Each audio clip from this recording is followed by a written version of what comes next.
Yeah, that's right. That's right. What's going on? It is spooktacular. That's right. Spooktober? No? Sure, I guess, why not? What is going on? All my horror movie loving badasses out there. It's your boy Fat Samurai Guy back again with Lady Phatblood. And thanks again for all you badasses for hanging out with us on a different time. We usually do streams Friday night, Saturday night, and if we do it Sunday, it's usually Sunday afternoon, like 11 a.m. or whatnot. But yeah, it's like, hey, it's now or never. Fuck it, it's now or never. We were supposed to do this last weekend. That didn't happen. Yeah, but it's okay. It actually worked out for the best, so that way we can talk about all of these movies at once. Don't forget, guys. Spoiler talk. This is spoiler talk for all 4 movies. Just another warning. But we appreciate you guys hanging out with us tonight. Watching so many horror movies these Yes. last 2 weeks that when we watched a regular bad movie, Yeah. afterwards it was like, "Ugh, I feel weird." You feel weird? We go back to horror movies. I know, right? Let's see who we got who's up in the hizzy we got going on right now. Let's do the roll call, son. That's right. Severio, what's going on? Brandon in the house. Jonathan, what's going on? Karen 666 in the house. What's going on? Hello. Thanks for showing up today. Horror fanatics in the Assassin King, baby. That's right. Glopez, Ryan Jackson, J.S. Brown. What is going on? Steve-O, Nerd Jokester in the house. He's loving the Mecha Godzilla shirt. Thank you, my friend. Wow, this was not planned. I know it wasn't. That's kind of funny. This was not planned. But yeah, thanks for that. And Keech, I think that's what is what he says there. Kichi in the house. Eggshen, he's saying hello, Lady Phatblood. MKF30, what's going down? And Heather, that's right, certified badass channel members. Well, Heather, you might want to dip out once we start talking about Halloween. So this is spoilers, Heather. But we're when we talk about Halloween, it'll be the last film we get to. So you have to come back tomorrow. But thanks for popping in for a bit. We appreciate that. All right. And maybe, depends on how we feel, maybe by the end of the stream, we'll show Lady Phatblood and Megan the trailer, and you'll get her reaction live. We'll see how it goes. Oh, boy. We'll see. But yeah, let's just go ahead and jump right into it. Yes. The only thing I know about Megan is that you told me that somebody told you, because I don't have Twitter. I know nothing about nothing about Twitter except it's either Twitter or Instagram. It's one of those. I forgot which one it was. Is that there's a possible Twitter war between Megan and Chucky right now? Yeah, it's That's pretty all funny. I've heard. Yeah, which is hilarious actually. There's beef, social media beef between Chucky and Megan, which is actually kind of funny. Let's see, Nigel, what's going on? Good to see you. Oh shit! But yeah, we'll see with that. We'll see if we could sneak that in towards the end of the stream. Yeah, let's go ahead and jump right into this. So, up first we have Werewolf by Night. Yes, hold on. Let me scroll up to the images. I got some images here. Plot synopsis really quickly for those who have not seen it. Werewolf by Night follows a lycanthrope superhero who fights evil using the abilities given to him by a curse brought on by his bloodline, directed by one of our favorite composers. Yeah, Michael Giacchino, who also did the music. Yes. Like he was doing double duty. Yes. So this was possibly the wild card in the bunch for the horror lineup that was due to hit us this month, where it could have been like the best of the bunch, but it also could have been the botched of the bunch, because right. It is Disney Marvel. Now, Disney Plus. As you know, Yes, we are old ass, crusty, curmudgeonly motherfuckers. There's some crust. And we have admitted, yes, Disney Marvel is no longer for us. And we're being honest. We're being completely honest. Now, as of Thor: Love and Thunder, Love and Blunder, yes, it is just simply no longer a media for us anymore. The TV shows aren't really for us, obviously. Right. The upcoming films, with very little exception, it's just not something that we're interested in anymore. And so Werewolf by Night, it was one of those where it's like, oh, it shows so much promise. Yeah, because we did see the trailer. Right. And we were like, that looks fun. They're going for retros. We were like, okay. We got a shot. We had very high hopes. Yeah.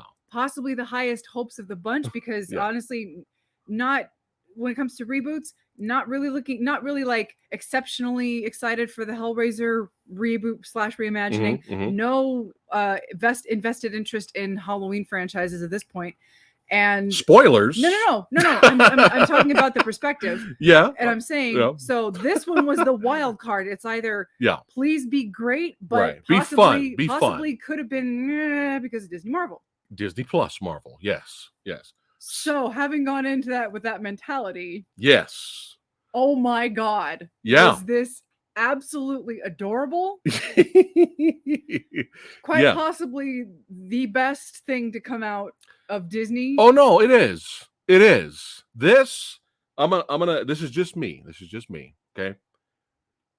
It's been a while since I actually loved something from Marvel.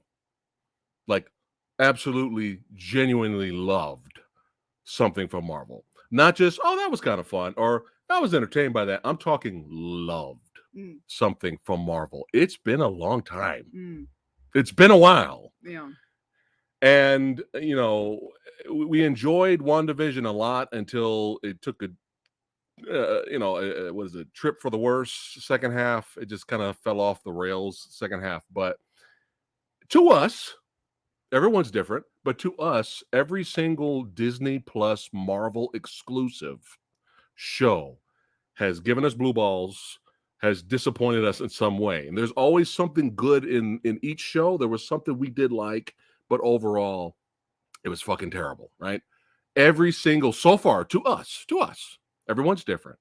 Every single Disney Plus Marvel exclusive has dropped the ball. And to the point where we've given up. Like, we're just like, we're not even going to bother watching She-Hulk. We've given up, okay?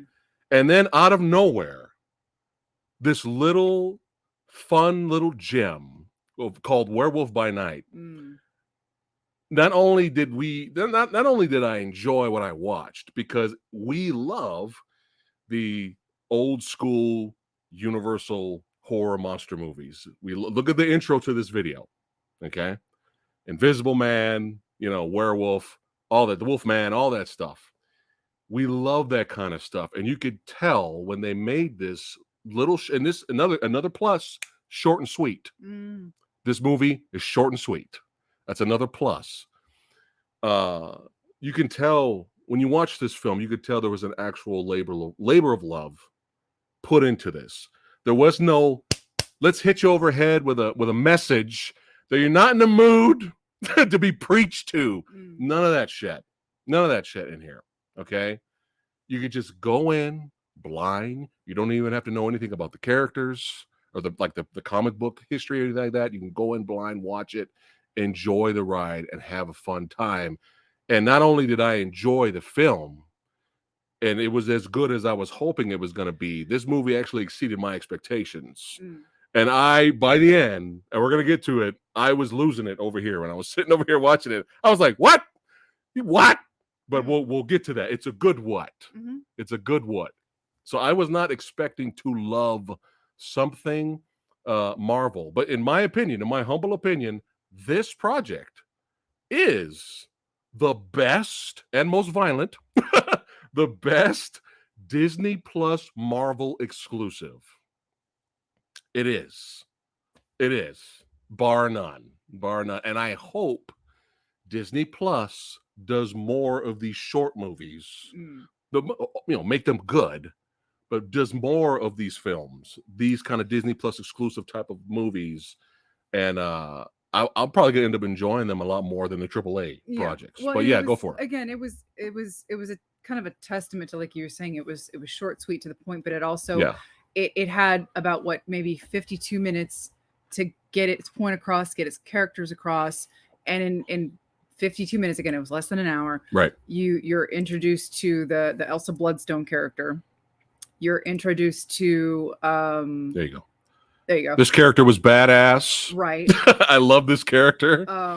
You're introduced to Jack, who is like spoilers. Okay, full spoilers. Yeah, it's a spoiler stream. He is the werewolf. He's the werewolf. Yeah. Now you kind of get the feeling that at first that he knows more. He's lying. He's Right. lying about his place there amongst the hunters. Yeah.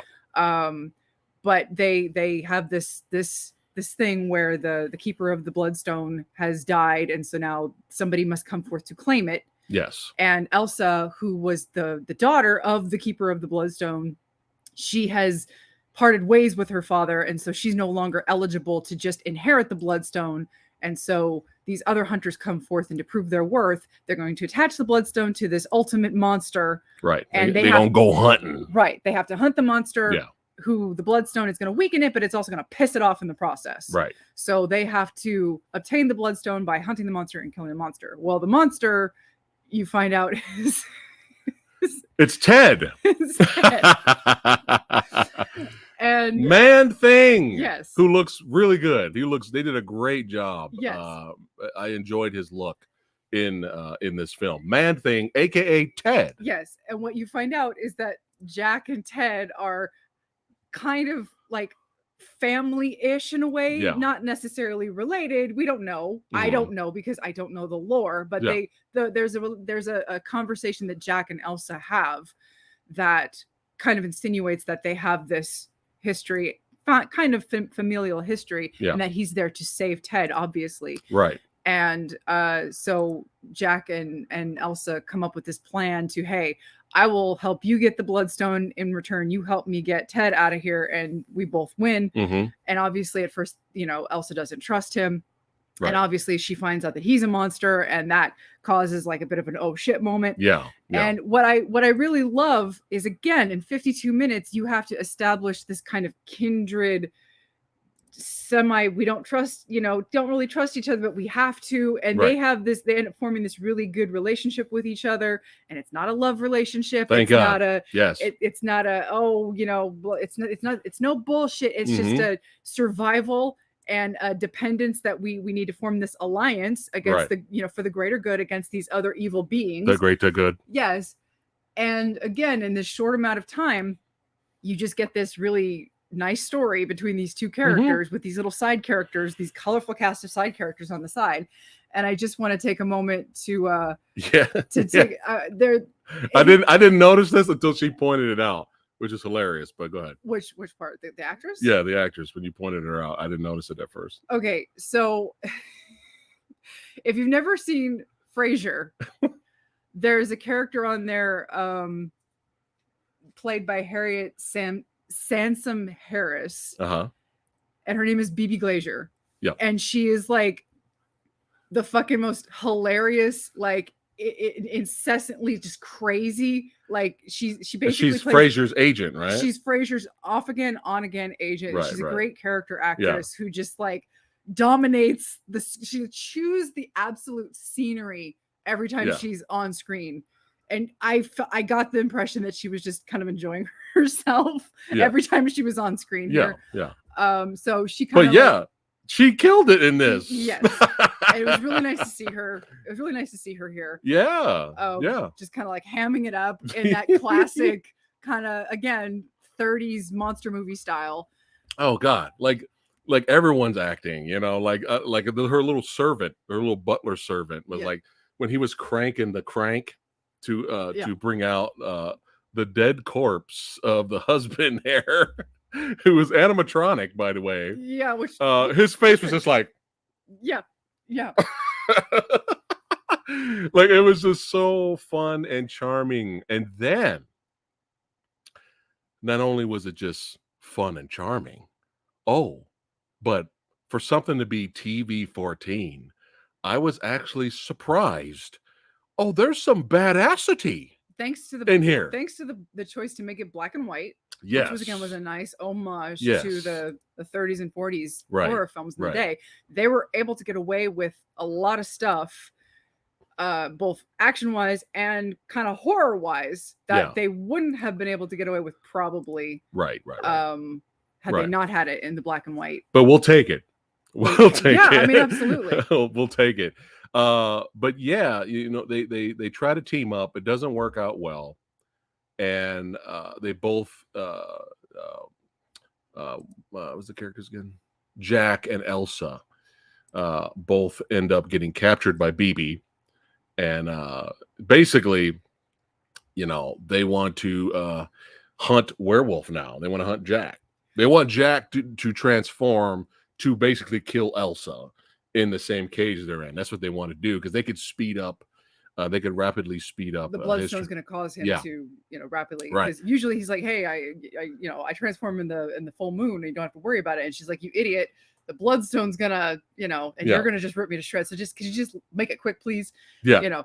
But this scene right here is how you do it. This was one of the most coolest, not showing the transformation scenes in a long time. The actual amazing directing during this transformation scene right here, where the camera slowly zooms in on Elsa and she's freaking the fuck out as Jack is transforming in the background. This is so well done. This is so fucking good, man. Yeah, and it's like, I feel like at this stage in the game, in this day and age, there have been a small handful of iconic werewolf transformation sequences that you're not going to be able to top in this day and age, especially with a small budget film like this. This kind of a film was not going to be able to top that with its kind of a budget, and especially with his look. He ended up looking more like Lon Chaney Jr.'s Wolfman than anything. Yeah, which is kind of how he looks in the comic, right? Yeah. So it was like I have no issues with his look. I thought he looked pretty badass. He looks more like Man Wolf than Wolfman, if that makes sense. Mm-hmm. So the transformation, there was no way you could get an on-screen transformation that's going to look any more impressive than we've seen in the past. So how do you work around that? You not only show it off screen, but you kind of homage the original kind of the old school movies by doing the zoom in with the actresses reacting, because old school actresses reacted like this all the time, even though she wasn't quite as exaggerated. She wasn't screaming like or she wasn't biting her hand. Exactly. And she wasn't fainting, and she wasn't doing like that. It's just stuff like that. Yeah. But it was this great zoom in, and you see the shadow in the background. It was all this atmosphere going on. Yeah. It was a great creative choice. I dug the hell out of it. You were losing your mind. Well, I lost my mind because, again, like I'm saying, like I wasn't expecting any kind of badassity to happen, especially for something for TV 14. But let me tell you something. As soon as he transformed, it was fucking chaos. It was beautiful, filmed chaos.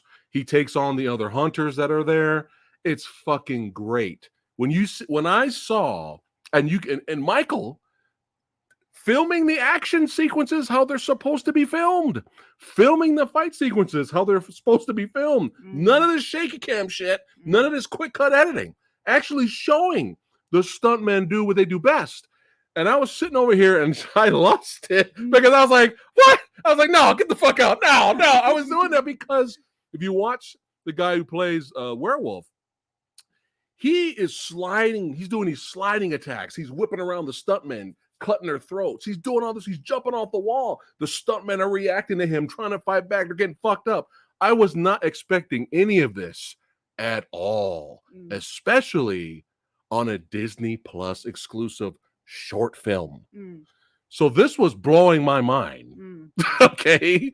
This was blowing my mind. And even before we got to the chaos right here, the beautifully chef's kiss filmed chaos, we did have some good action during the chase in the maze earlier when they were hunting Ted, when they were hunting Man-Thing. We had some pretty good fights and action here and there off and on. But this, when he became Werewolf, it was fucking beautiful chaos. And I was not expecting this at all. At all. So I was just like, yo, this is fucking great, man. Like I was like even more excited for what we were watching. But yeah, just good shit. Yeah. And it was, this could be a testament to the source material. Again, I wouldn't know because I haven't read it. Yeah. But in this day of modern Disney Marvel writing, Yeah. it's really nice to see a female character that's strong and competent, but also she takes her licks. Mm-hmm. She's vulnerable in Yeah. some points, but Mhm. she's not like constantly in a position to show up the man and make the man look like an idiot. They're both on equal footing. Mm-hmm. They both have their time to shine. Are you hearing this? Neither of them, it's like she's not there to make the man look weak. Mm-hmm. And neither of them are there to make either one of them look better or worse than each other. It's teamwork. And it's rare. I'm sorry. It's, you can disagree with me. You can feel free to disagree with That's me. fine. If you like current Disney Marvel writing, more power to you. Yeah. But everything that I've been seeing these days, I feel like the women characters that I see a lot of the times, they're meant to be so highly propped up that all they do is kind of like shit on the men. And the men are like just there to prop up the women, like, oh, women are just so this and that. There's nothing wrong with strong, capable women characters. Right. But when you've got the men characters that are just so nothing, it's like, what are you doing? Right. We want characters that are on equal footing. Yeah. That's what good writing does. You want characters that are there to support each other. That's why you've got good guys and bad guys, protagonists and antagonists, not, oh, well, you've got good females and bad, you got good females and good males, but the females are always better than the males in some way. Right. That's terrible writing. It's bad writing. And it's bad. It's a bad look for women in general. It is. It's just, it doesn't make me feel better about myself as a woman. Boom. So, so you want real talk, you're going to get it here, man. So it was really nice. Yeah. It was really nice to see. I loved her. It was really nice to see a woman in this position who was very strong, very capable. She's badass. But she got caught. Yeah. She got locked up. She got beat up in some of the fights. She was terrified. Yeah. When he turned into a werewolf because she was like, I'm probably going to get eaten. Yeah. She knew that she was in danger. Yeah. There was never this moment where she was like, oh, I'm going to get out of this and I'm going to. No, she was scared shitless. Mm-hmm. It was nice to see. Yeah. I'm just. Oh, a real character written well? Female character written well? What? What are you talking about?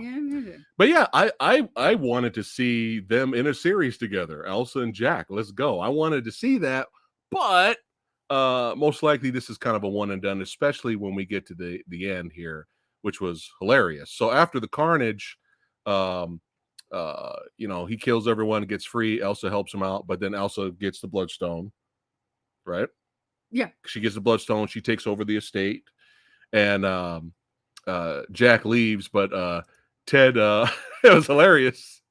Like right after all this carnage, Jack leaves, and then all of a sudden out of nowhere, oh no, yeah, BB shows up to try to take Elsa out, and then Man Thing, aka Ted, just comes out of nowhere and just smashes her. And he's like, "Hey, where the fuck's Ted? Like where's Ted?" And she's like, "He went that way." He's like, "All right, cool." Dap, right? And then he gets Jack's coat, and then the show morphs into color, and Man Things just somewhere over the rainbow, right? Yeah, somewhere over the rainbow, and then it merges into the color, and Man Things there chilling, playing solitaire, waiting for Jack to wake up. He's got coffee there for him.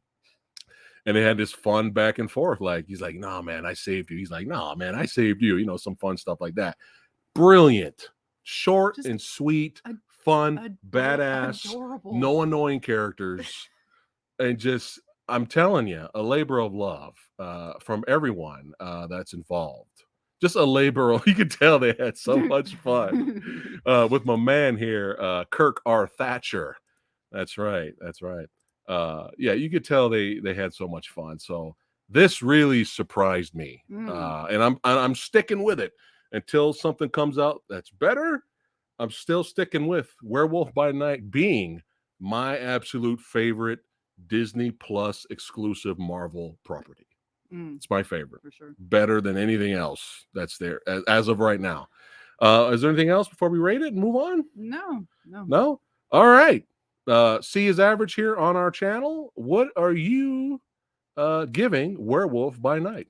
Oh yeah, the sound design, beautiful. Oh, and music was great too. I forgot to mention that. I'm going with an A. It's easy. A. Easy A. Bam. God damn it. Every time, sometimes I think I'm gonna be higher than her. Right? It's just she one ups me. Like, I'm gonna stick with mine here. A minus from me. It is so much fun, short and sweet, fun practical effects, fun visual effects, fantastic music, great sound effects, beautiful fight choreography. You can actually see the fight choreography. Just so much fun. Like I was not expecting to. What did I say to you? I remember now. I said to her, I said, I have not stopped smiling since I started watching this. Yeah. All the way to the end. So A minus from Samurai Guy, A from Lady Phatblood. A for adorable. There you go. All right. There we go. We have some other badasses here. Give it an A plus. Look at that. And 100, 10 out of 10. Nice. All right. So now let's go ahead and move it on to Hellraiser. Oh no. Yes, it's time. So soon. Yes, Hellraiser. So soon, my little dude. Okay. Yeah. All right. And Lady Phatblood, I'm glad she's here because she's going to be spitting some real facts. Oh, okay. Because all of you badasses that are new. Am I up? Not yet. All of you badasses that are new here, thanks again for watching. Don't forget to hit that like button. We appreciate you guys being here. I feel like I'm gonna just a quick reminder, those of you that are new to the channel, quick reminder, Hellraiser is Lady Phatblood shit. This is her world. This is her domain. My domain. She knows her shit. This is my dominion. So you're about to be educated on a few things as well as me. Okay. I'm going to be educated on a few things as well. Let's calm it down a bit, okay? Calm it down. I'm talking about for those of you that are watching that don't know. Calm it down, okay? They're going to learn, and I'm going to learn a few things. Let's calm it down because, okay, I've not gotten into the graphic novels or anything like that. I'm not that hardcore into the lore. This is your domain now. There you go. Tune it down. Okay. All right. Okay, all right. Here we go. Just a little bit. All right, okay. Hellraiser. So, did you want to do the synopsis? All right, let's do the plot synopsis here. It's directed by David Bruckner. We've enjoyed two of his films that we have seen so far, The Ritual and The Night House. So we had faith that he would do a solid adaptation of Hellraiser. Plot synopsis, really quick. So here we go. A take on Clive Barker's 1987 horror classic where a young woman struggling with addiction comes into possession of an ancient puzzle box, unaware that its purpose is to summon the motherfucking Cenobites. There we go. And Pinhead is played by, the priest is played by Jamie Clayton, and Riley is played by Odessa Azion. And we'll get to some more of that. But that's the basic plot synopsis right there. Yeah. Okay. Yeah. Okay. So, okay, like I had said earlier. Here we go. Like I had said earlier. Yeah. This was one that I was not looking forward to so much as I was understandably curious because, as I've stated in the past, the first Hellraiser film is like a comfort movie to me. Like that movie is a hug to me. You're hearing this, right? That's some hardcore shit. I will put on that movie if I want to go to sleep. I'll put on that Hellraiser movie if I want to cross stitch or paint or just I'll have it on in the background when I'm doing stuff. Like I adore the film. I love listening to the commentary and I've heard it a billion times. I just love the movie. Okay. I love the atmosphere. I love the score. I just classic. love the movie. Yeah, it's a classic. I love the movie. Mm-hmm. It took me a really long time to read the short story. But I did eventually buy it. And research. I reread it just before the Hulu film came out, just to kind of refresh because everybody not everybody. Let me Some people. let me tone down my exaggeration here. Let me tone myself down. Some people was telling me, oh, but it's going to be closer to the source material. I'm like thinking to myself, because I had seen the trailer at this point, and I'm thinking to myself, Sweet Pea, beloved, honey pie, cupcake. Have you read the novella? And have you seen the first movie? They're almost identical. They are. They're almost identical. There are very, very few differences. They're small, but they're important differences. But it's almost the same goddamn story. Almost the same story. The original. There's only a few differences. I am biased when it comes to the movie, but I feel like the changes they made for the movie, thematically and from a storytelling perspective, made them better. Okay. I feel like the movie that they told the story that they told in the first movie made for a better story than in here, even though there are more descriptive things that happen in here that for a book read, because again, it's a very short story. It's called a novella, but it's a very short story.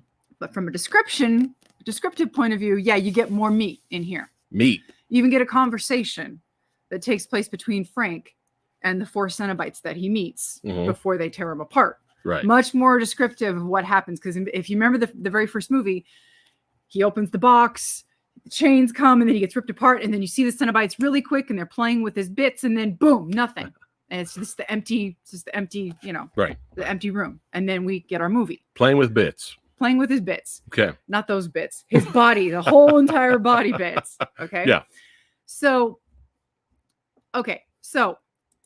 having wrapped my head around the fact that people are telling me, oh, it's going to be closer to the source material. I'm like, I see the trailer. My brain is like, no, it's not, because it's already been done. Yeah. And I saw the trailer, and the trailer was nothing. It's like, why remake the first movie? Right. No point. Okay? There's no point. Yeah. And then I see the trailer, and I'm like, no, they're doing their own thing. They're doing their own thing. So stop telling me that they're anyway. Yeah. So not looking forward to it, but obviously I'm curious, because you got to remember, Hellraiser 1 and 2, first 2 films are the most connected. Right. Then you get the third one that's loosely connected, and it goes off the rails. But it's fun. Goes off the absolutely rails. Okay. And then the fourth one, there was a good movie in there somewhere. Right. But studio interference completely fucked it up. Director left, took his name off. He got kicked out of the editing room, all that good shit. And then you get Bloodline with Alan Smithy credit.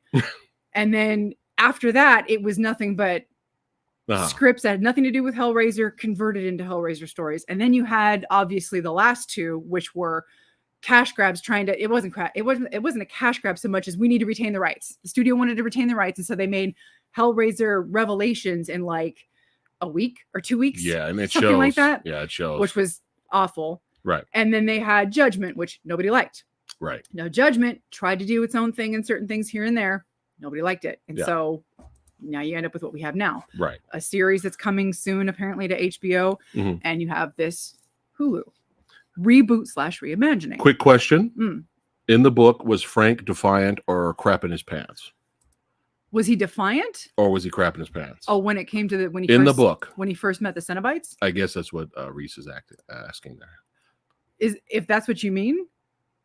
When he first met the Cenobites? Is that what you mean, Reese? Well, okay, when he realized, because he's playing with a box, and he doesn't realize that things are he doesn't realize that things are going on at first. Yeah. And then when he realizes that the Cenobites are coming up, like when he realizes that the Cenobites are in the room, and he realizes, oh my God, I had no idea what I was summoning, because he knew that there were things coming, but he had no idea that he had no idea what to imagine, because it's Cenobites, flayed skin, hooks, chains, pins, blah, blah, blah. Right. So when he finally sees them, he's like, oh my God, what have I done? But it's too late now. I've summoned them. Okay. So when he finally sees them and he starts having conversations with them, and then they start putting the sensations on him before they rip him apart. They gave him like all these sensations, basically. Basically, the first sensations that they gave him, hypersensitive sound, hypersensitive feeling, hypersensitive taste, hypersensitive sight. It's too much for him, and it overwhelms him. And then nothing, and then everything, like they just rip them apart. Okay, that's what it's in. Okay, okay. So it's Then they play with his bits. Okay. What's up, Junko? Thanks for popping in. He said he loves your Godzilla trailer reaction. So good to see you, Junko. All right. All right. Here we go. So, having said all of that, okay, we've cleared the air. Going into this, yes. You accepted. You were like, okay. I was like, okay, they're doing their own thing. Let's see what happens. And then when you see the trailer, you kind of saw that the box was noticeably different. And I'm like, okay, so we're doing our own thing. Now in the movies, we had two different configurations. You had the Lament configuration and you had the Leviathan configuration, because established in the second movie. And you never really saw, as far as I can remember, you never saw the Leviathan configuration after that. Oh, you had the Elysium configuration, but that was Hellraiser Bloodline, and it wasn't a configuration so much as a giant thing in space that contained everything. But that's a whole other story. Whole other story. Right. Okay. So when you see all these other boxes in the trailer, you don't see everything, but you see like these other configurations. Like, okay, they are doing their own thing. Right. Just completely their own thing. So I'm like, okay, now you have to accept this movie on its own terms. Right. So going into the movie, you open up with this rich dude. Voight. Yes. Right. Summoning, like luring this kid into his lair. Right. And it's obvious that he has lured him and he has tricked him into opening the box. Right. Right. Now, in the established rules of this film. Okay. Of this movie. Okay. It's not your personal desire to open the box that summons the Cenobites. It is the opening of the box. The box pricks you with a blade, and the blood opens the box and calls the Cenobites, and then they come and get you. And that's the one thing that loses me in this film. Okay. Is that Voight, the main antagonist of the movie, if you will, he hatches this plan where at the beginning of the movie, it's established that he opens the box. It changes into the Leviathan configuration. You see stuff in it, he has this spiel where, I'm a humble servant and all that. I want an audience. Right. Yeah. And then the next time you see him, he has this mechanism in his chest.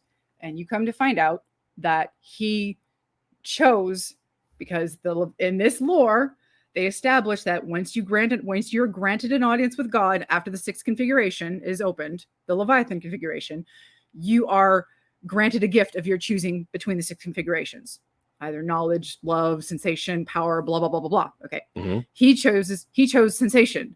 Well, there's always a caveat in the gifts that the Cenobites grant you, and they chose the sensation that he chose bit him in the ass. Right. And that's this giant mechanism, and it fucks with them. And so the whole movie is basically his design. Okay. So we're introduced to the character of Riley, her brother. Yes. His boyfriend. We're introduced to her boyfriend. Discount Chris Evans and Russian Doll. Right. And then there's a pointless Cenobite fodder character that's a roommate. So being introduced to all of these characters, the only reason that they are roped into all of this is because Voight had a plan. And his plan was to get a second audience with God, Leviathan, and say, I want this taken out of me. I changed my mind. I don't like the sensation. It's been 6 years. This sucks. I changed my mind. This is awful. Yeah. So my problem with this established lore and this established rules is that what happens if one person that isn't involved in a grand master plan just stumbles over the box and they open the box and they get pricked and the Cenobites come, and it's like, what's in it for the Cenobites of just one soul? Because before it was desire calls the Cenobites. The desire to open the box brings forth the Cenobites, and the Cenobites, we have such sights to show you. We have such pleasure and pain to show you. We have such sights to show you. So it's like, what would have been the plan without Voight? Like the Cenobites, what do they get out of just one soul? Because at one point, Riley, the character, yes, she goes to open the box, and the Cenobites are like, "This was meant for you." but it Right. misses her. It doesn't open her up because she's on drugs at one point. Right. And so it doesn't cut her open. And it ends up going for other people that end up just happening to open the box. And the way the box works in this sometimes is really stupid. She gets into a little physical tussle with one lady, and it accidentally triggers the mechanism and cuts the lady open. And that brings the Cenobites forward. At one point, they figure that the blood of another Cenobite is acceptable, which I'm like, that's bullshit.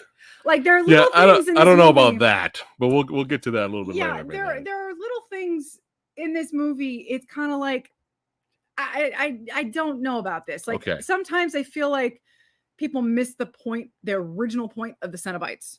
Right. But this is the established, this is like the established world and the established rules that this movie created for itself, whether I agree with it or not. Okay. So I'm kind of like trying to roll with it. Okay. But at the same time, I'm kind of like, I don't really like this so much. And I don't really like that so much. Like the box just being so simple to open in a fucking physical altercation. Stupid. Yeah. Because the puzzle box in the original movies, it's been a long time since I've seen them. They were very difficult to open, right?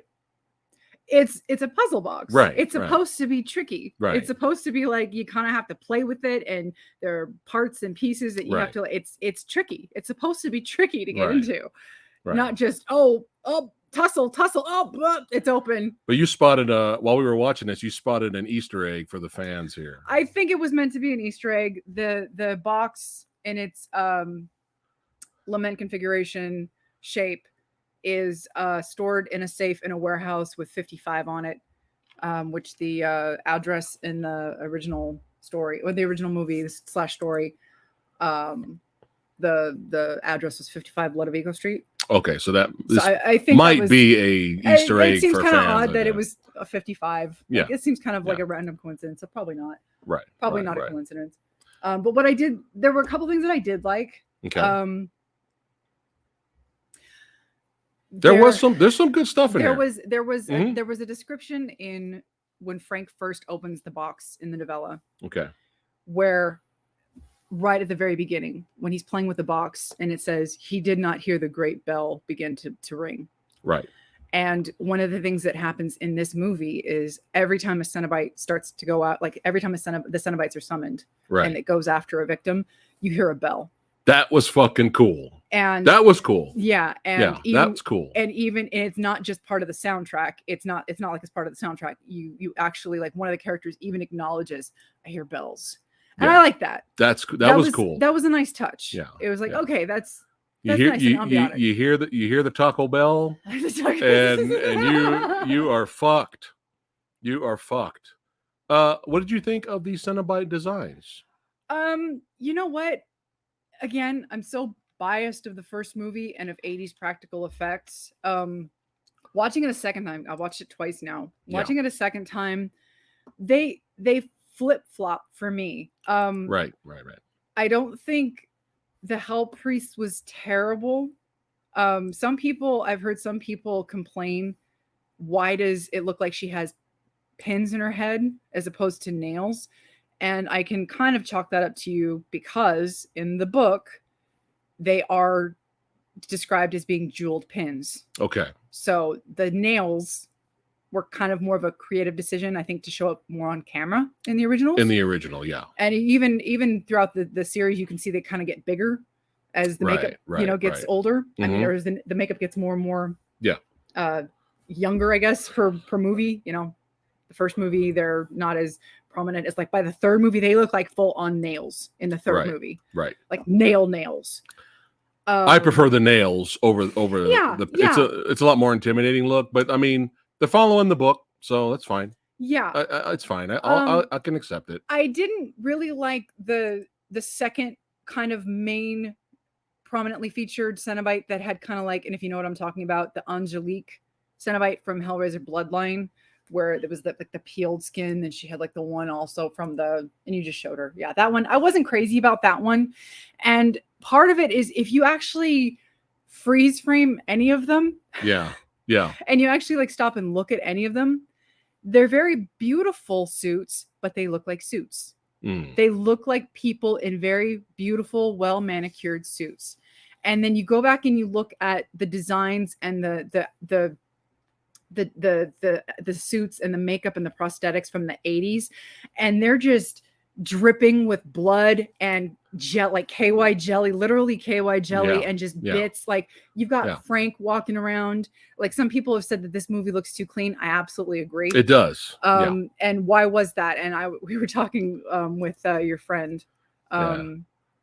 Well, my buddy Joe Valley mentioned that, though. But it was another friend of yours. Which one? Kyle. Oh yeah, Kyle Long. We were talking. He was like, it looks too clean, and I was like, yeah. And think about why that is. The first movie, you start off in this grungy, filthy house with cockroaches, rats, maggot-infested food, rotten food everywhere.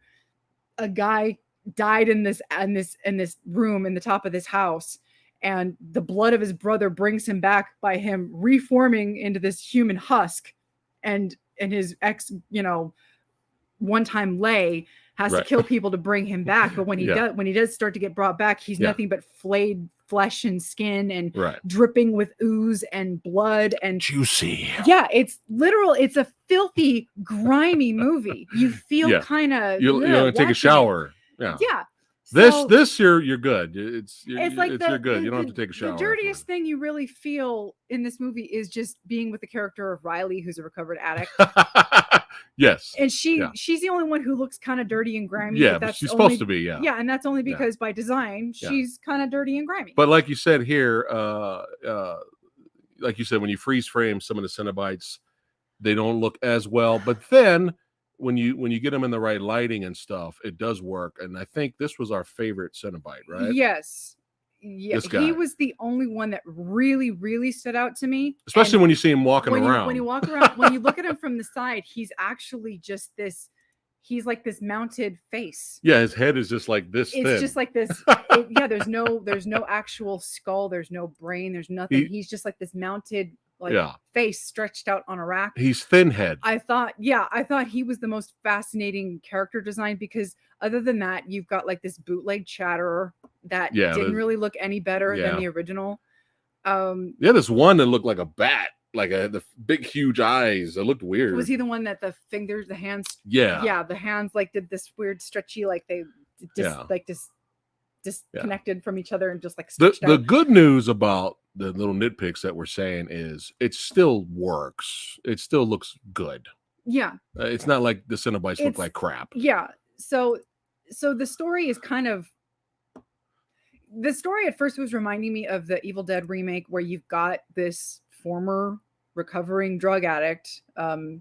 She has like all these hangups, and she's got like this brother who's trying to help her out or whatever, but she's problematic. She's got this problematic boyfriend who's basically like, hey, I know about this box in this warehouse, because if you need some money, hey, I can get you some.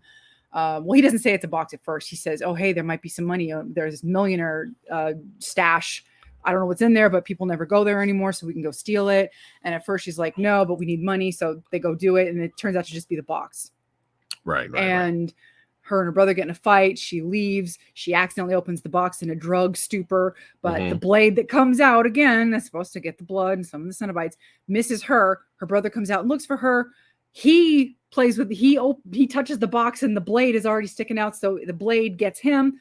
He ends up getting claimed by the Cenobites, and then we have our adventure where because she was in her own way, she accidentally chose someone else for them, because they ask her, if not you, give us another, and then it cuts to them going to the brother, choosing the brother. I thought, right? Well, later on. Oh, later. Okay. Later on, because later on she's getting ready to throw the box. Because that's why the chains come out of her. Well, yeah, right. Yeah, that does happen. Okay. But later on, they flat out come out of Riley. They flat out because she's getting ready to throw the box away, because at this point, they've gone to Voight's mansion, they've escaped. But then she's getting ready to throw the box over the bridge because the Asian roommate has died at that point. Right. And she's getting ready to throw the box, and the hell priest Pinhead is like, cuts her with the box and is like, now you have to choose. Gotcha. Like fully, Gotcha. like Okay. now you really, really have to choose because Okay. now it's your blood is in our hands. Okay. So again, the rules are kind of loose and fast. And Right. Okay. the thing with the Cenobites that also were kind of loopy in this is that when in the book, when the Cenobites were after you, you were the only one that could see it. Right. But in this one, by the time the end of the movie hits, everybody can see the Cenobites. Yeah. And they're like physically completely manifested on Earth in this one. It's not like a half and half realm between heaven and hell or anything like that. Like even Voight's built this like metal prison around his house where the Cenobites can't get through. It's very lopsided and kind of half-assed the way they wrote their own rules in their own story. And you just kind of have to like, okay, this is your story. Right. Right. Let's is, see where it goes. This is your gig. Mm-hmm. It's your own thing. So I'm trying to go with it. And again, some of it I was okay with, and some of it I was just like, this is fucking stupid. Right. But Riley, in this point in the story, Riley's, the brother gets taken. Right. And now she's like on this mission to figure out what happened to her brother. Right. That's majority of the film is her. Right. And she figures out, because by the time they get to Voight's mansion, she figures out by the time they get to Voight's mansion, they realize that he knew about all of the lore. He figured out all the lore, and they realized that there are the 6 configurations, and there were 6 different stages. And once you get the audience with God, resurrection is one of the stages and one of the wishes that you can be granted. And she's like, hey, do you see where I'm going with this? If we can get to the Leviathan stage, we can be granted an audience with God, and I can get my brother back. Right. And it was like, okay, well, all right. Again, this is your lore. This is a whole different ballpark. It's a whole different ball game. And so by the time the movie ends, we're basically left with Riley, the boyfriend, who he was in on it with Voight the whole time. Right. Discount Chris Evans. Right. The brother's boyfriend, and Riley and Voight it gets kind of loopy at the end. Like it gets loopy at the end because once they discover that you can sacrifice a Cenobite with the box. Yeah, I don't know about this. Yeah. This was kind of like, yeah. Once they realize you can sacrifice a Cenobite with a box, they come up with this plan to trap another Cenobite in the mansion so that they can sacrifice it to get to the Leviathan configuration, because they're on the second to the last configuration. So once they do that, they all get separated. Voight shows up and he botches the whole thing. He wounds the boyfriend, the brother's boyfriend with the box. And Riley's boyfriend is like, you didn't have to do that. We could have used the Cenobite. And Voight's like, it doesn't matter. It's done. And so again, it gets really loopy at the end. And then Riley ends up sacrificing the boyfriend with the Leviathan configuration. So they both ended up making a blood sacrifice. So in the end, Voight makes his plea with Leviathan, and Riley ends up getting her audience with the Cenobites. So Voight gets his wish granted of getting the mechanism taken out of his chest, and he gets, for a minute, he gets all of his innards restored. But the caveat being, you don't get a gift from the Cenobites and Leviathan without there being a big but in all of it. Okay. And he ends up being turned into like they're like, no, you don't really want to be restored. We were wrong about you, Voight. We were wrong about what you really want. You didn't want sensation. You don't want any of it. You really wanted power, and we're going to give you power. So what it looks like by the end of everything, it looks like he gets turned into a Cenobite. Yeah, that's what it looks like. Which was a very interesting artistic scene. It was pretty cool, actually. It was very nice to look at. Yeah. But if you notice, he's also in Leviathan when this happens, and he's also attached to this thing, and he stays put on this thing. He stays like affixed to this thing. Yeah. So who knows what his fate actually is? He's part Cenobite, part what is he? Like, what is he? We don't know. We don't really know his full fate. It looked on the surface, it looks like he's being turned, but maybe something more nefarious is going on. Like, is he is he a soul for Leviathan? Is he powering Leviathan? Is he, who knows? We don't know. We don't know until the sequel. Yeah. Oh God. Hold on. Oh. Shout out to NMJ Films. What's going on, brother? Good to see you, man. I'll be chatting with you soon. Good to see you in the chat. So Riley gets her audience with the Cenobites, and they're like, so what do you want? And she's like, you know what? I've seen your gifts, and I don't want anything from you because I know it's going to bite me in the ass. And they show her an image of her brother, and they're like, and she's like, I don't want anything from you. And she's like, okay, so you've chosen lament. You've chosen the lament configuration. And the box is in the lament configuration, the traditional lament configuration. Yeah. And you've chosen a life of regret. All the decisions that you made, everything that has happened, you've chosen to live with that and carry that weight. So she chooses not to resurrect her brother, which I thought, it's kind of a downer ending. I'm like, okay, I can live with that. I can live with that ending.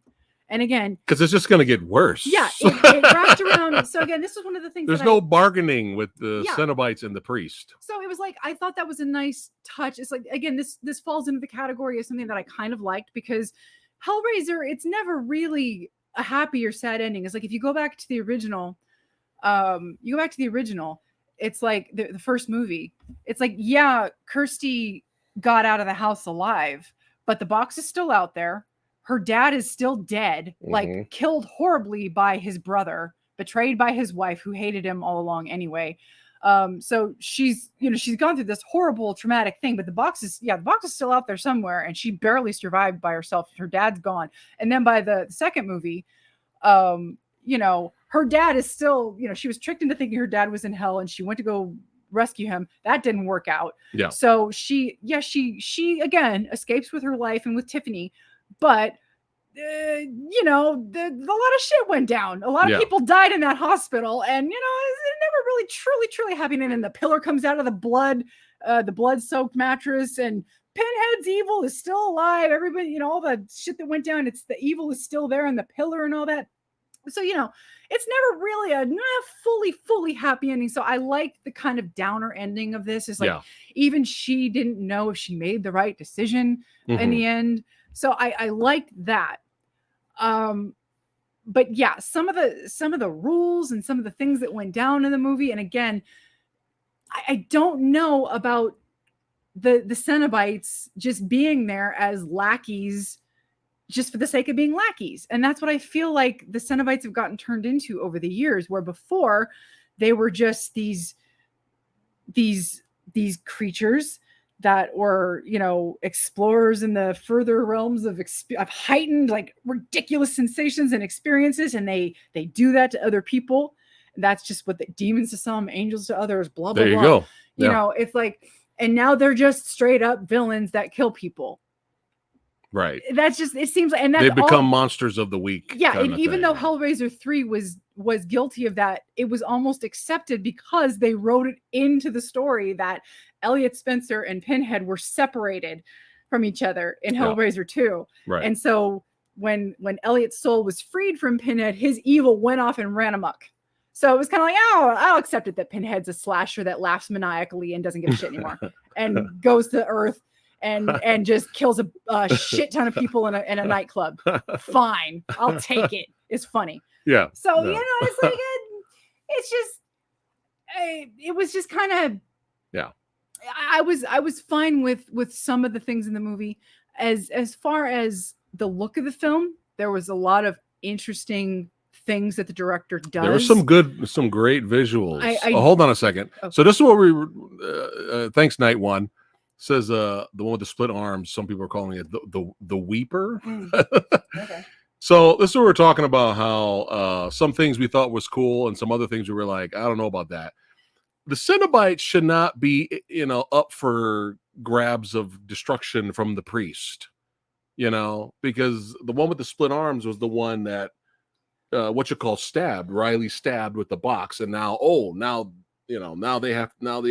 priest and the other Cenobites have to go after that one. And then they pull apart. Was it that one? I thought it was Chatter. Well, Well, no, it was the one with Was the it? forearm Okay. looking thing. Okay.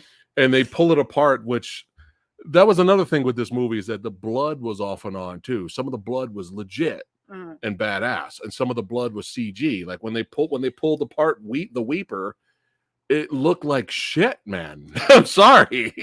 Yeah. It didn't look good. But then you have this scene which looked fucking great in terms of practical effects. Yeah. So, but yeah, back to you were talking about the visuals. So the visuals, what the director, some of the things that the director did that I really enjoyed was having something in the foreground, focusing on it, and then having something going on in the background, like at the very beginning when Voight is summoning Leviathan at the very beginning, and he's doing his thing, and then you see his victim in the background getting hoisted up with the chains. Yeah, that was he's cool. obviously getting tortured. Yeah.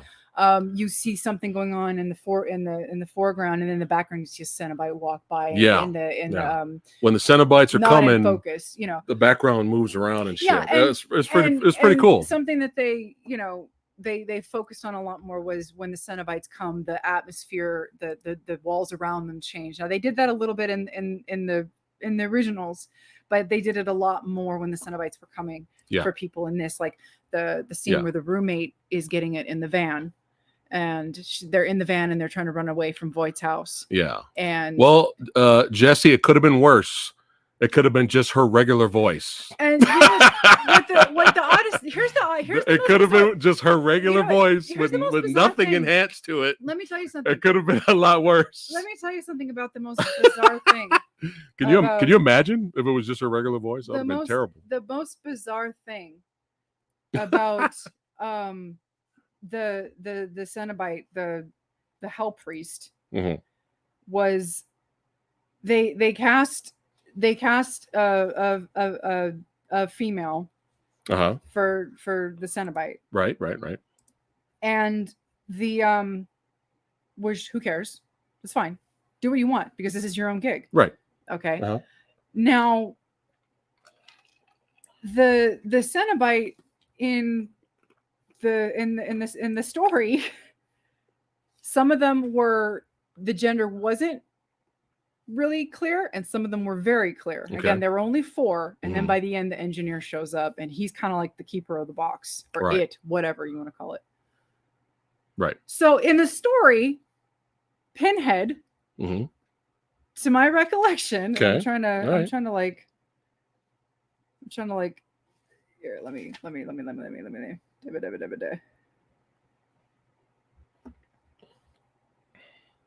its voice, unlike that of its companion, was light and breathy, the voice of an excited girl. Every inch of its head had been tattooed with an intricate grid, and at every intersection of horizontal and vertical axes, a jeweled pin driven through to the bone. There you go. Pinhead had a female voice. So this is what baffles me. You went out of your way. You went out of your way. What's up, Fonzie? To cast who you cast as Pinhead. Okay. And you didn't utilize the voice. So you're saying that you're agreeing with Jesse here that they should not have had the enhanced part of the voice. They should just had her just talk normal. Well, here's the thing. Doug Bradley's voice was enhanced. That's what I'm saying. I don't have an issue with that. No, I'm saying Doug Bradley's voice was enhanced down. Right. And I'm perfectly fine with that. If you were going to enhance this actress. This actress's voice. Right, which they did. You should have pitched it up. Oh. That would not have worked. I'm just saying. That would have made her less intimidating. I'm sorry. I'm just saying. It would have made her less intimidating. I'm just saying. We have such sights to show you. You know how bad that would have killed everything. No, but it's like if you think about it. Yeah. What they chose to do with the Hell Priest's throat. Yeah. The voice could have been affected.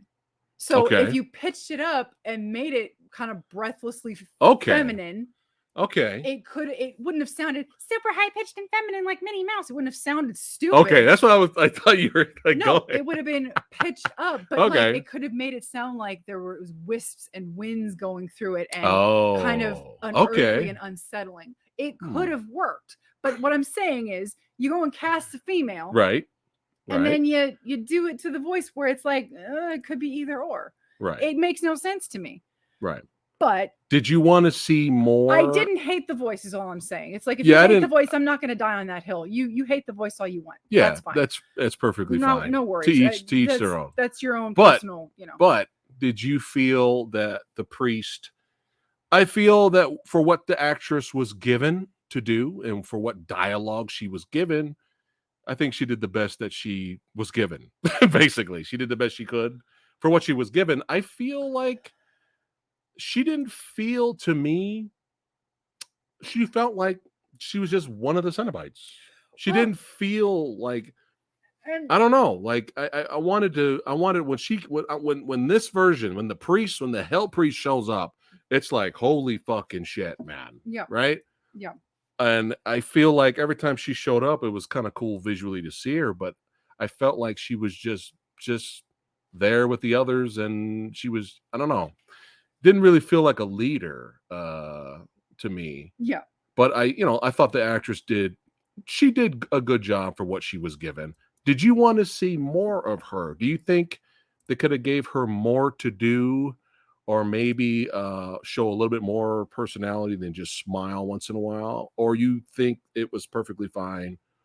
Did you want to see more of her? Here's the problem. Here's the kind of like the ultimate problem with Hellraiser in general. When you show her too much, it doesn't work. This is what happens. Okay. When you read this, and even when you watch the first movie. Okay. The Cenobites are not the focus. Right. In this and the first movie, and even in the second movie, they're not really the focus. It's about the humans. Right. And what happened was, and even Pinhead was credited only as lead Cenobite. Okay. In the first movie. Right. Okay. And what happened was, his look became so iconic and so startling and so memorable. Fucking 80s. Yeah. And especially in his voice and the way he carried himself and the way he spoke his lines, his very, very, very few lines of dialogue, that everyone gravitated towards him. Even in the second movie originally, they didn't expect the Cenobites to kind of, especially Pinhead, to steal the show the way they did. If you watch the story of Hellraiser 2, Julia, of all people, was the one that they brought back to be the Queen of Hell. Right. They thought people were going to be more invested in the humans and Julia and her, and that's why they were kind of poised to make Julia the baddie. And that's kind of, I mean, you look at, they killed the Cenobites in Hellraiser 2. Channard, as soon as he was created, the Cenobites regained their humanity, and they were sniped. Like it was kind of fucking cool. Yeah. I mean, they were, because we had an altercation. But they were sniped. Like they didn't even get in a lick. Like they didn't even get in one. Which I can accept a super powered Cenobite versus other Cenobites, and he's stronger. Yeah. But not Riley doing the Pierce box thing on one of the Cenobites, and they kill it. They kill their own, which is already dead. It just doesn't make sense. So now people, because after 10 movies, not counting this one, everyone has come to kind of expect Pinhead to make this grand appearance and to just be like the focus. And so you didn't mind it. You didn't mind her being more like the novel and just being one of the Cenobites and just kind of being on the Cenobite team. I still feel like she which once in a while throws the football Hail Mary chains. I feel like she had on the victims a little bit more to do. I again, the Angelique kind of Asian looking Cenobite. Again, I did not like her design at all. I felt like she was kind of like the second runner up in terms of like she had the most. I feel like we've seen her more than the priest. Sometimes I feel like we did see her a little bit more. I didn't like her design at all. I didn't really like her presence at all. Again, she came off as more of a villain. Right. And it's like, I don't like the Cenobites being portrayed as like, save your breath for screaming. Yeah. It's like, I don't know. It's tricky. It's a tricky balance. But to it's not maintain. horrible. It's again, It's not terrible. and I would have liked so to seen now the priest a little bit more. it would have been, of course, it would have been nice. But I mean, again, you can't replicate Doug Bradley. Right. You can't fucking do it. Right. You can't replicate his voice. You can't replicate his face in that makeup. See, It's impossible. This is my guy right here. Mm. He's on point. Yes. Yes. And we're gonna get into that with the next movie we're gonna talk about. So the kills. Yeah. They had some moments Yes, where it's my like, you're- favorite moment in the movie is this. I mean, I can't show it, but my favorite moment in the movie is when the friend hears the bells. She's fucked. Cenobites are coming for her. Visually, things are happening when they're in the van. This was a great scene. They're in the van. They're driving away. Nobody else sees what she sees. And the van, she's in the back of the van, and the van is getting farther and farther away from her perspective, even though she's inside it. Yeah. And the Cenobites have her, and they end up ripping off all of the skin of her back, and it's a practical effect, and you actually see some blood, and that was pretty good. The Hell Priest was having a little bit of fun, sticking some pins in her for her enjoyment, and the Chatterer was like drinking the blood. He didn't really do anything else, though. But this is my favorite scene out of the whole film. Visually, this was really good. And shit started to really hit the fan in the movie. But yeah, go ahead. Like they had, I wish we had more scenes like this. They had hints, like when the boyfriend, when Riley's boyfriend gets sacrificed, and they, the one does the wires, and the wire thing comes, like, starts flaying him. Right. You have one scene where he starts to get skinned on his arm, Mm-hmm. and it was a nice effect. Yeah. Really nice effect. Mm-hmm. But that's it. And then he gets pulled down into hell. Yeah. As a sacrifice, the final sacrifice, and it's like. Yeah, and the older lady that gets pulled into hell, save your breath for screaming. Yeah. You don't see her death or what happens to her. They just start torturing. They torture her with the throat thing. Well, she puts a little pin in her mouth. Yeah, but that's it. That's it. Throat, you don't see. It's like, that's not. I don't. Yeah. That's not. I don't find that unnerving. I don't find that anything. It's like, it's just. It's irritating. Yeah, this was the best part of the movie for me. Yeah, and visually it was nice to look at also. So yeah, the kills weren't great, but it was okay compared to the next film. Yeah, we're going to no talk comparison. about. They were fine. They're absolutely adequate. And we appreciated at least being, still being R. They could have PG-13 this shit. They could have did it. And y'all know what happens when they PG-13 stuff.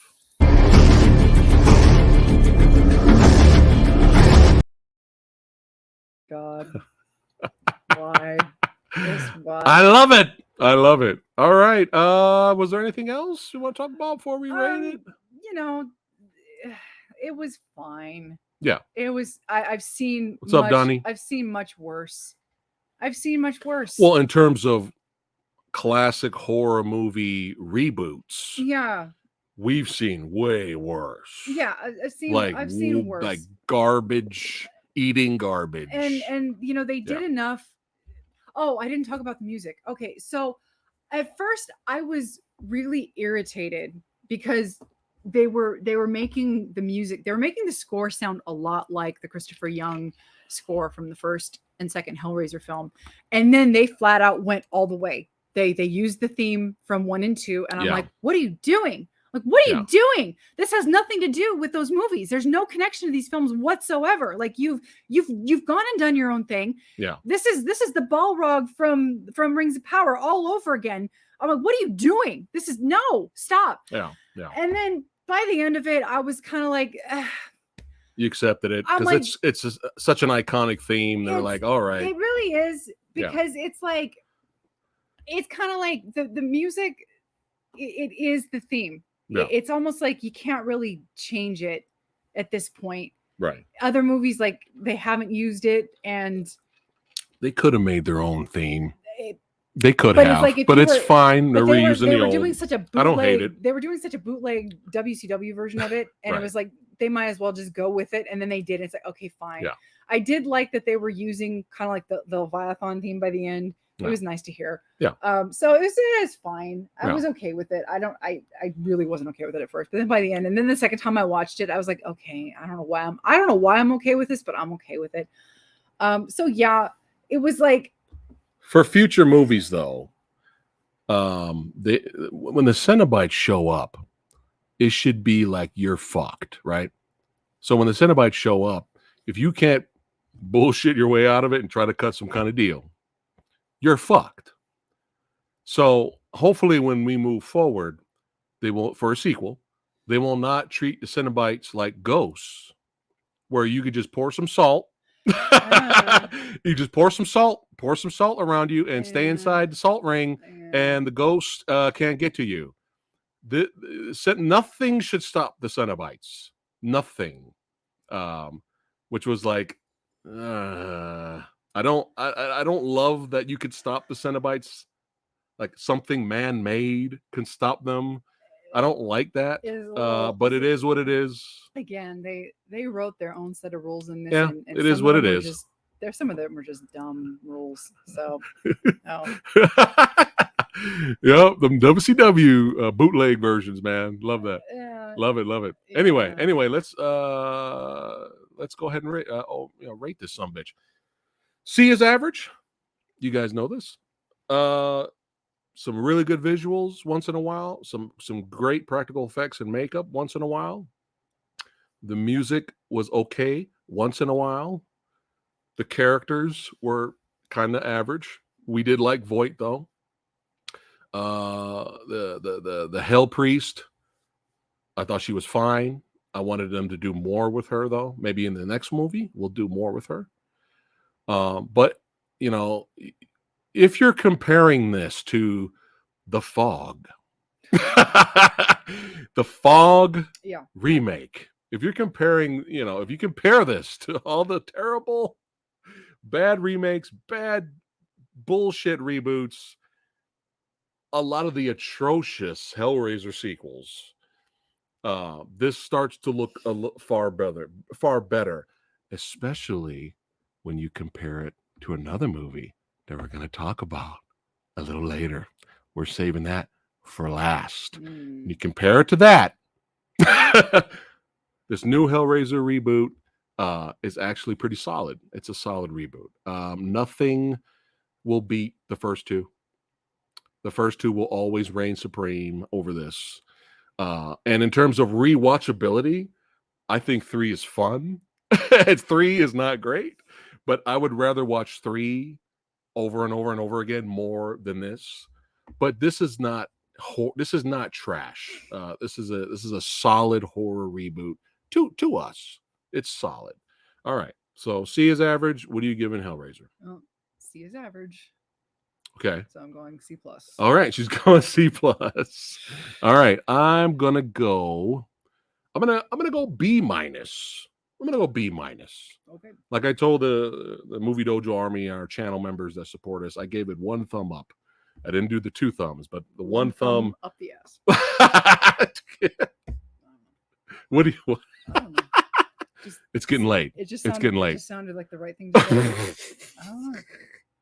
All right, so B minus for me. It's a very solid reboot, horror reboot. They could have did a lot worse. Can you excuse me for a minute? Go ahead. I gotta do a thing. She's got to do a thing. I gotta do a thing. So all right. Sorry. You get to hang out with Samurai Guy. Sorry. Start the next one for a little bit. I'm sorry. Okay.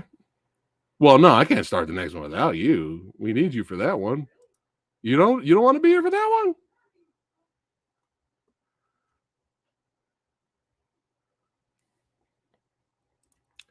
Yes. Doug Bradley liked it, and Jesse Ventura loved Prey also. That means nothing to me, but it's nice that Doug Bradley did enjoy it. But yeah, what's going on, badasses? Let me see. I could jump right into this, but I got to have her here because a funny thing happened in the theater when we were watching this next movie, and you're going to laugh hysterically when we talk about it. Are you fucking kidding me right now? Are you fucking with me right now? Really? Really? Wow. Well, hey, you know, Stephen King's a legend, but you know, we can agree to disagree on that. Oh, uh-oh. Oh no. I was like, oh man, if the cat's gonna start meowing, that might be a problem. You have to let the cat out. Which means my balls are not safe, which means I might, you know, occasionally scream live here for you guys' entertainment. Because gravy be attacking anything, man. I'm like, goddamn cat, I love you to death. What's up, guys? Danielle, hey, what's going on? I'll chit chat with you guys for a little bit. Any questions? Fire some questions until Lady Phatblood comes back. I still want to do, if we can, I still want to do that Megan trailer reaction, Lady Phatblood version. We'll end the stream with that. So.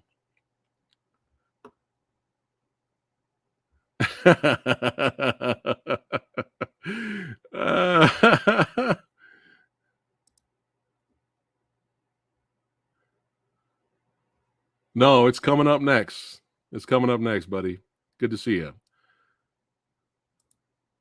Donnie, what's up, Donnie? Fire Mohawk. Eric.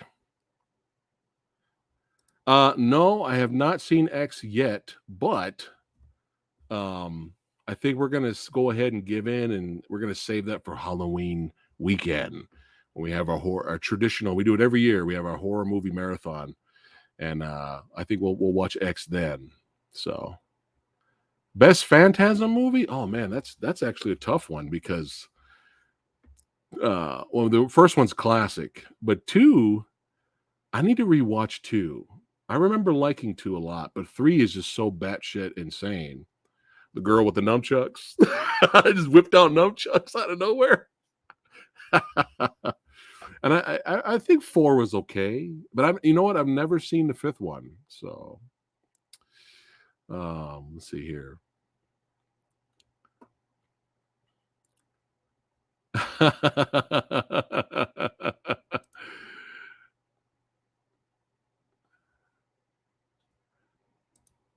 Just probably we'll probably celebrate Halloween on Saturday. And we'll just watch horror movies all day. Hey, for Halloween Day or whenever you guys are celebrating it, what are you guys doing? What movies are you gonna be watching? You gonna have a horror movie marathon? Let me know.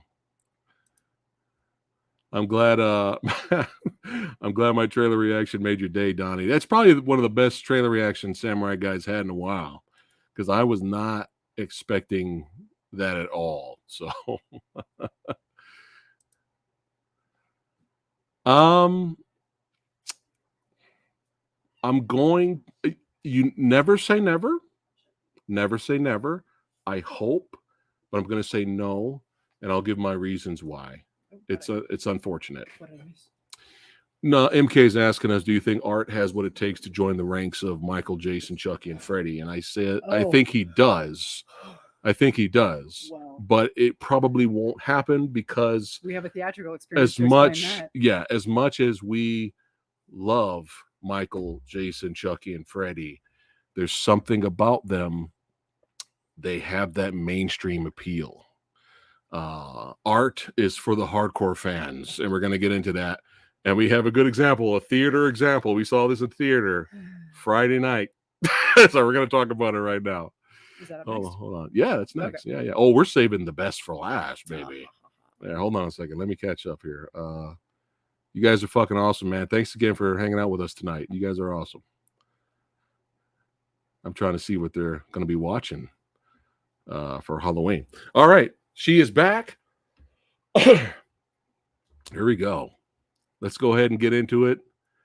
Terrifier 2, Electric Boogaloo. All right. Plot synopsis. All right. After being resurrected by a sinister entity, Art the Clown returns to the timid town of Miles County, where he targets a teenage girl and her younger brother on Halloween night.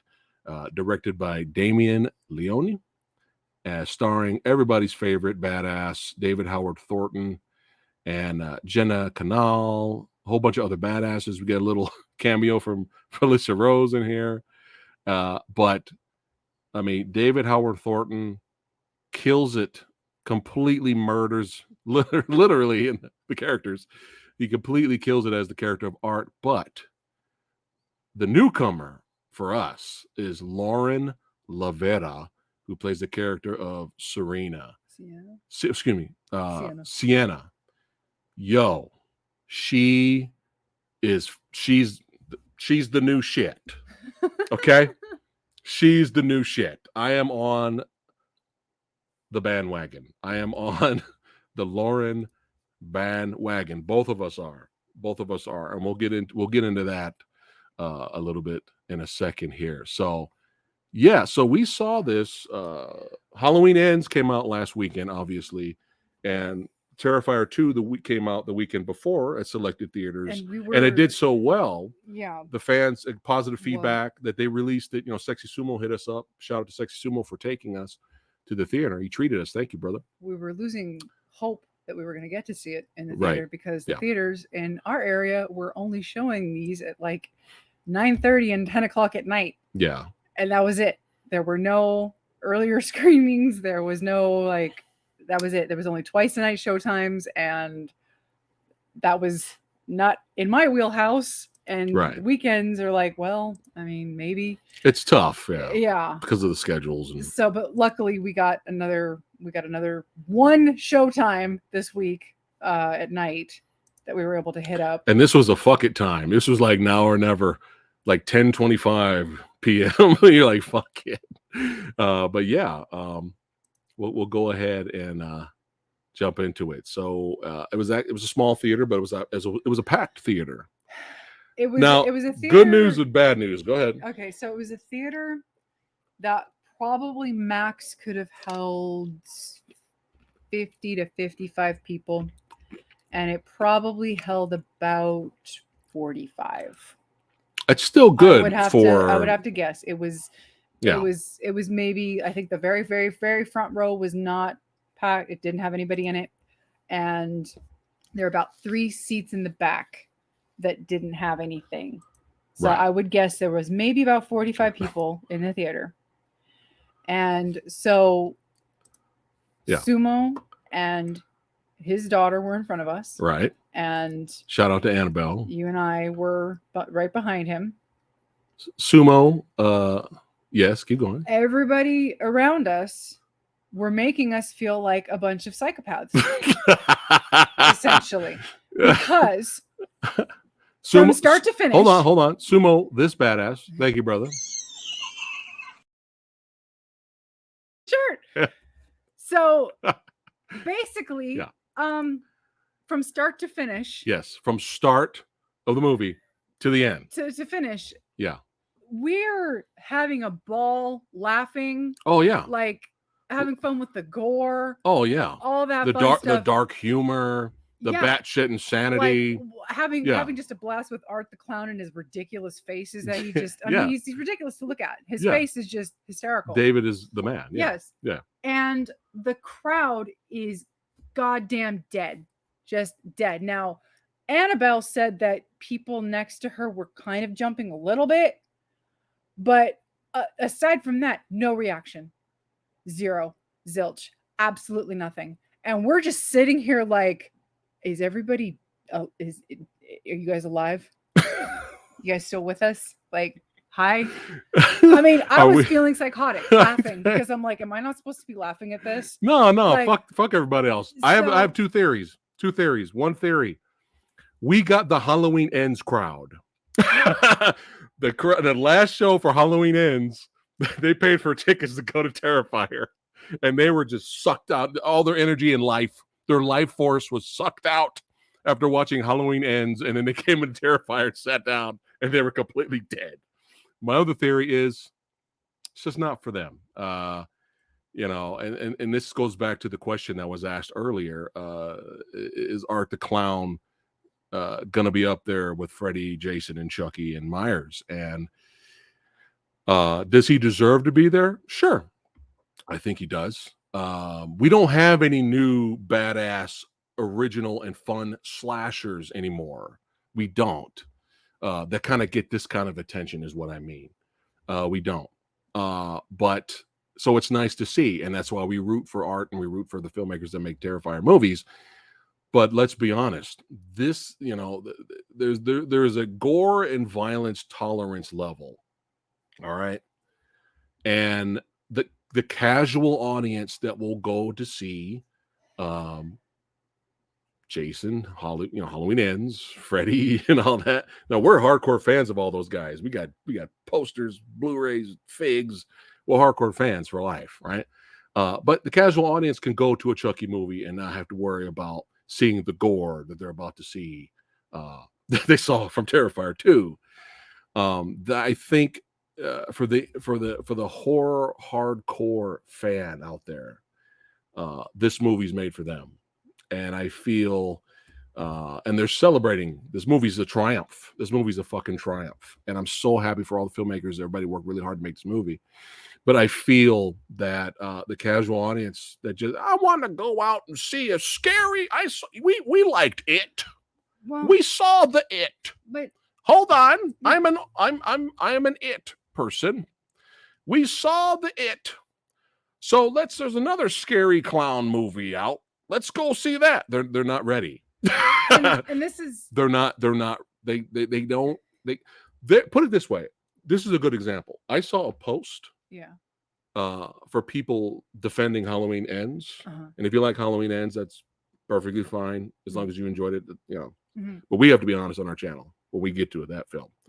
But they were defending the movie. They said that there was these two old women sitting next to them in the theater, and they were complaining and basically disgusted to the fact that all of the people that were in the theater were enjoying the kills and stuff like that. Now, that's Halloween Ends kills. Oh, Jesus Christ. That's Halloween Ends kills. They were repulsed by off-screen deaths. Boy, do I have news for them. They would have had a heart attack. Yes. In Terrifier. Yes. So yeah. What kills me about the crowd that was with us is that there were tons of showtimes for Halloween Kills. We actually pulled up next to a group of maybe 6 or 7 people that had just gotten out of the theater. Now, our showtime for Terrifier 2 was it was 10:30. And they had just gotten out of the theater for Halloween Kills. Yeah. And they were talking about it. They were very lively. It sounded like some of them enjoyed it. Some of them didn't. But they seemed to have at least enjoyed being out and about. So my confusion really lied in our crowd with, what did you think you were there to see? When you selected Terrifier 2, which prominently features a giant picture of Art the Clown. And keep in mind, there's only one showtime for this film. One. Yeah. What exactly did you think?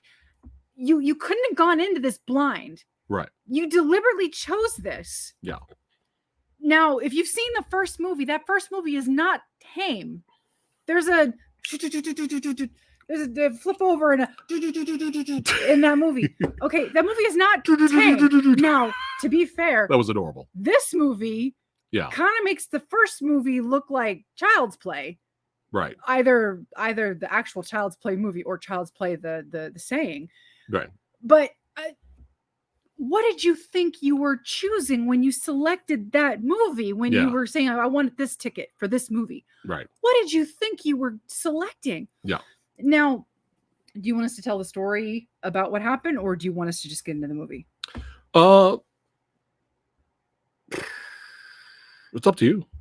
Okay. It's up to you. I mean, we have to do both. I'll just tell the story. It doesn't matter which order. Now, go ahead. As we have alluded to, the kills in this movie are up to 11 and beyond 11. They're I could say the knob got cranked to 11 and then got broken off and it got shoved up someone's ass, and then that person got thrown off a cliff, and then the cliff got tossed into the ocean, and then the planet that ocean resided on got thrown into another atmosphere. I can confidently say I have not seen every horror movie ever made this year, obviously. I can confidently say that the gore and the kills in this movie, there's no competition. This None. movie is why None. this movie is None. why hardcore, and okay, say what you want about torture porn. Say what you want about hardcore gore. Okay, if you like it, you like it. If you don't, fine. It's not your cup of tea. Okay, if you don't like torture porn gore, right? Fine, you don't like it. That's what's awesome about horror. But this movie, so many different versions of horror out there, and the reaction that the audience had and didn't have is why movies like this can't be released in theaters. Yeah, because the audience is just like they can't handle it unless it's an audience of hardcore horror fans, which obviously we weren't there. It was just we us. were there. It was just us. Yeah, but they weren't there with us. Yeah. So the gore in this movie is so off the charts. Right in the beginning. Yes. In the beginning, we are not leading up to it. Yes. It's right in the beginning of the movie, man. And now there was a couple, a young couple sitting right next to us. And when we first came in, you know, the really young girl was curled up next to her boyfriend because of the reclining seats. And the guy was like, "Oh yeah, I saw the first Terrifier. It was good." And I'm like, "Oh, well, that's interesting." Mm-hmm. Kind of hinting that, well, the girl hasn't seen the first Terrifier if he's telling her that. And I'm thinking, oh boy, sir, what were you thinking bringing her to this movie? Yeah. Like, someone's not getting it tonight. Okay, yeah. Someone's not getting tonight. And so again, the movie is progressing. The kills are getting, you know, progressively more entertaining and interesting throughout the movie. And over the top and insane. Yeah. And again, each one you get a decapitation, they're memorable. A full blown, like, no cutaway. Nope. No, implied decapitation. No, you see the prosthetic with the neck and the chop and no, you see it. Okay.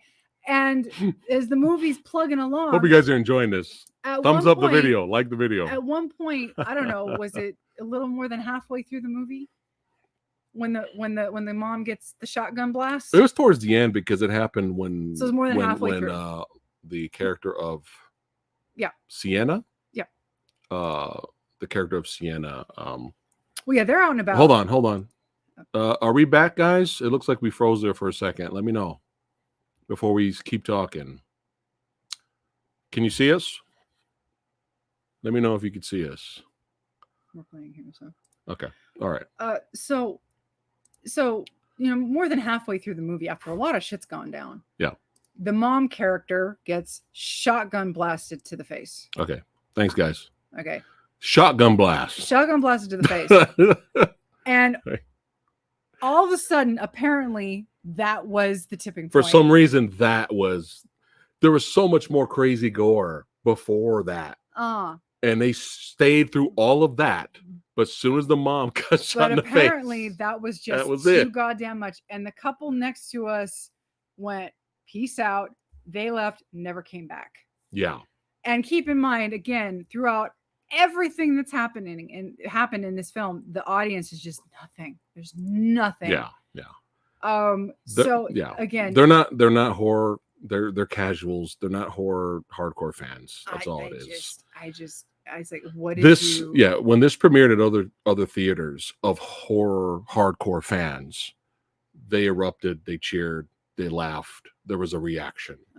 But they're hardcore horror fans. You know, they can like the stuff that gets shown in the theaters that casuals can enjoy, but then they can also enjoy the hardcore stuff. So, you know, but yeah, they bounced, they left, and we were internally laughing.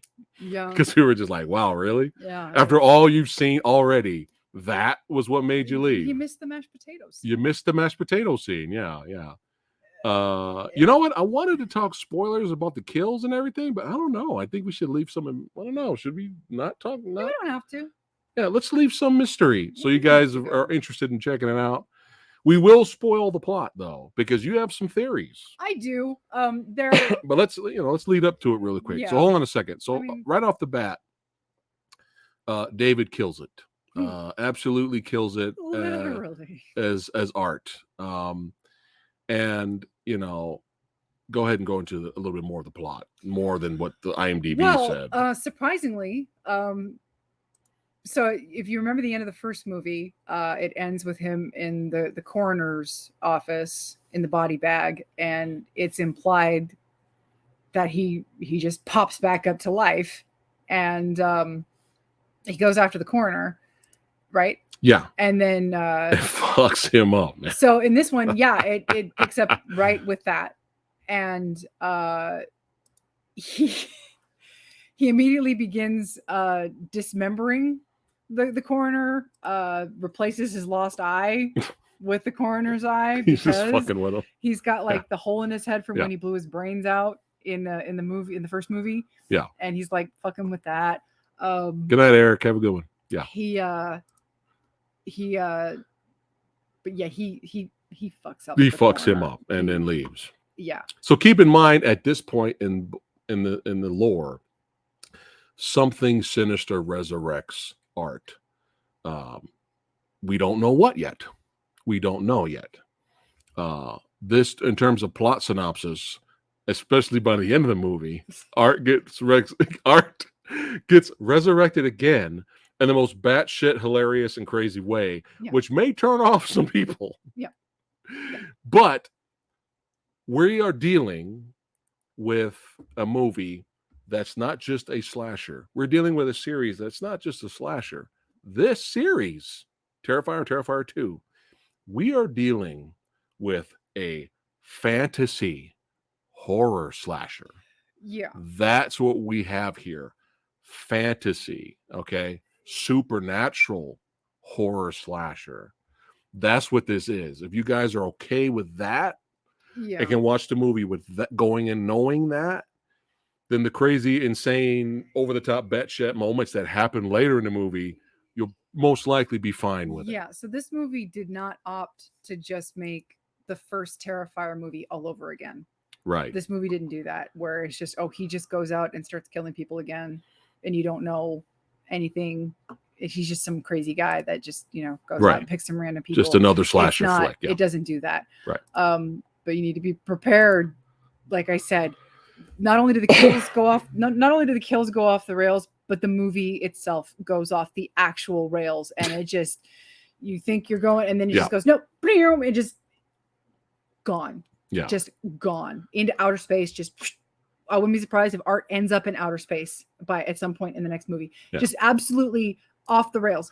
I would, Severio, I would watch the first film. It's on Tubi. The first film is on Tubi. Tubi, right? Oh no, Freevee. Freevee. The first movie's on Freevee, guys. You can watch it for free. The first Terrifier. It would be better to have a frame of reference to see the first movie. Thank you. My name is Jefferson. Thank you so much for the super chat. You rock, man. Thank you. But yeah, the first movie is good to have a frame of reference and to know what you're in for. You get introduced to Art. Yeah, it's a good groundwork because it does wrap around by the end of the second movie with a character from the first. Yeah, and there's mention of things that happen in the first movie that come into play in the second movie. Right. So I would say yes, it would be better. It would be better if you saw the first movie first. But we're introduced to this family. Yes. Yeah. The mom, the older sister, and the younger, very, very, very awkward, very bad actor brother. I'm sorry. He kind of sucks. All right. But luckily, the actress who plays Sienna makes up for it. Okay. So she's so good. But go ahead. Yeah. And you get a feel for who Sienna is really quickly. She's like making this costume. Mm-hmm. You later find out that it's a costume based off of this character that her dad created. Her dad was like this visual artist that drew all the time. And, there's like this hint of something that happened to him. And later on, you find out what happened to him. Yeah. And there's this odd connection between him and Art. It's not entirely clear what that connection is.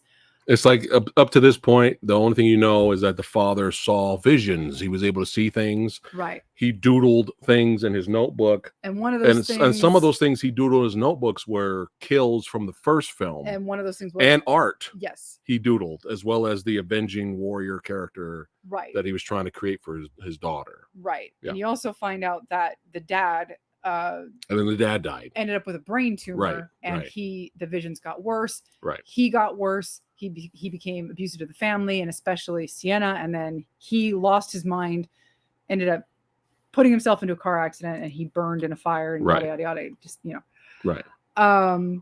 So it Yeah. Go ahead. But No, go ahead. No, I'll take care of it. You keep going. Oh. Talking about the family and what's going on. So yeah, you get a feel for the family. The brother is kind of obsessed with Art the Clown, Right. and the sister is like talking to the mom, like, "Hey, you gotta get worried about him every once in a while. Like, he's really obsessed. He, Mhm. It seems like, Yeah. should probably keep an eye on him, Right. and all this kind of stuff." And Mhm. some things go down with him, and it's hard to explain because so much shit goes down. It's a lot. It's a lot of stuff happening. Because at one point, at the very beginning of the movie, Art goes to a laundromat, and he sees this little girl. After he kills the coroner, he goes straight to a laundromat to clean his uniform. He sees this little evil mini Art girl clown. Yeah. Okay. She starts playing with him. Yeah. But it's established that only Art can see her because there's another guy in the laundromat. Yeah. And he can't see her. Right. But he can see Art, obviously, because Art's there. Right. But he can't see the little girl. And it looks so like Art's just playing patty cake with nothing. Yeah. Yeah. And so this little clown girl becomes a thing. Right. Well, later on, when Art and the clown girl end up at the boys' school, the boy sees both of them. Right. Okay. And later on, Sienna sees the clown girl also. Right. Which again rolls back into this weird, why can they see the little clown girl and Art can see the little clown girl? Again, very odd goings on in this movie. Okay. It's very, okay. This movie is bonkers. Okay. Right. And it's hinted that little girl, the dad was taking clippings of, like, he had a newspaper clipping of that little girl and her disappearance. And it's mysterious. And, the dad was seeing all kinds of shit. Right. Which might lead to some interesting theories that she'll might talk about a little bit later. But you find out later the girl was murdered, and throughout the film she's a spirit that's tagging along with Art here. Basically trying to look at that shot, so fucking great. Look at that fucking shit. Basically to help prevent the coming of the avenging angel who will stop them. That's kind of the easiest way to explain what's happening. Because there's a lot to talk about, more or less. And we only have a certain amount of time to talk, because I know eventually we want to get to the next movie. And again, so much happens in the movie that it's hard to talk about, because like things like psychosis is a running theme in the movie. The Sienna has this dream sequence that goes on for a really long time that at first I thought was like, okay, where are we going with this? But then that ends up wrapping around later, right? And kind of makes a little more sense towards the end. And it just it's a lot of bizarre shit, right just goes on in this movie. But the brother is obsessed with Art, and he even tells his sister, the mother doesn't want to hear anything. She's just like, she tried to throw away the sketchbook. She wants to put the brother in therapy and on pills. So she's no help. Sienna's on pills, like, it's and the brother tells Sienna, like, look, they have not found Art's body. He could still be out there. But he became so obsessed with Art that at some point he was trying to dress up as him for Halloween. Of course, that didn't work out. But then, especially after Sienna started having these nightmares of Art, and in this dream here, she ends up pulling out a sword that her dad bought her, that there's something special about this sword. And she pulls it out in the dream to fight against Art. And then that's when she snaps up and wakes up and then our room, half of our room starts to, go on, get on fire. So that kind of freaks her out. Ever since she's had this nightmare, slowly but surely, she's been getting these bad vibes about Art coming after her. Maybe she's going to run into him. Maybe Art's still alive.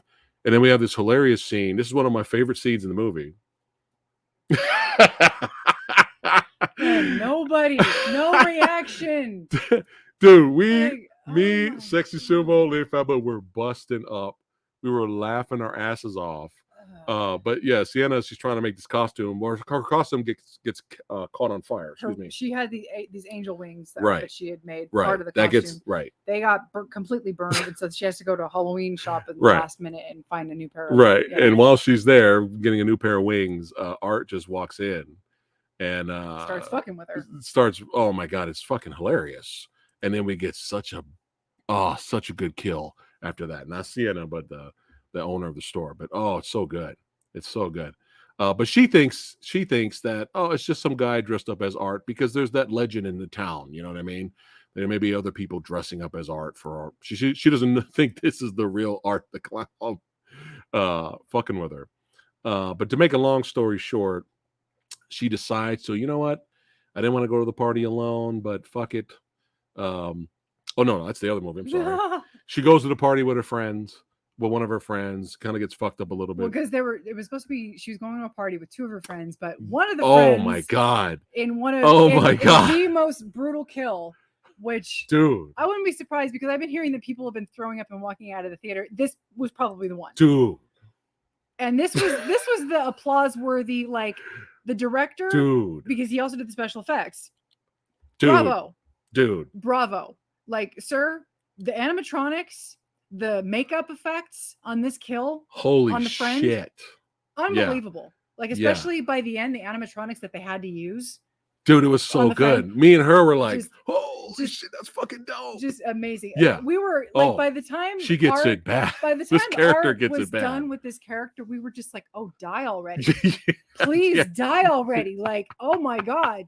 Lady. Yeah. Just die. I think this is the kill that they said is the one that they feel they topped more than the Saw one. Sure, why not? But yeah, it was. I mean, the movie was already gory as hell, and then we get to that scene. It's like, holy shit! And he had already. But you can applaud and the animatronic, the hard work, the makeup effects are so good in terms of filmmaking. Yeah, you can appreciate that.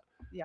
Apparently, the Halloween Ends crowd we had just was fucking dead. It's so dead. Yeah. But yeah, anyway. Yeah. So yeah, back to the story.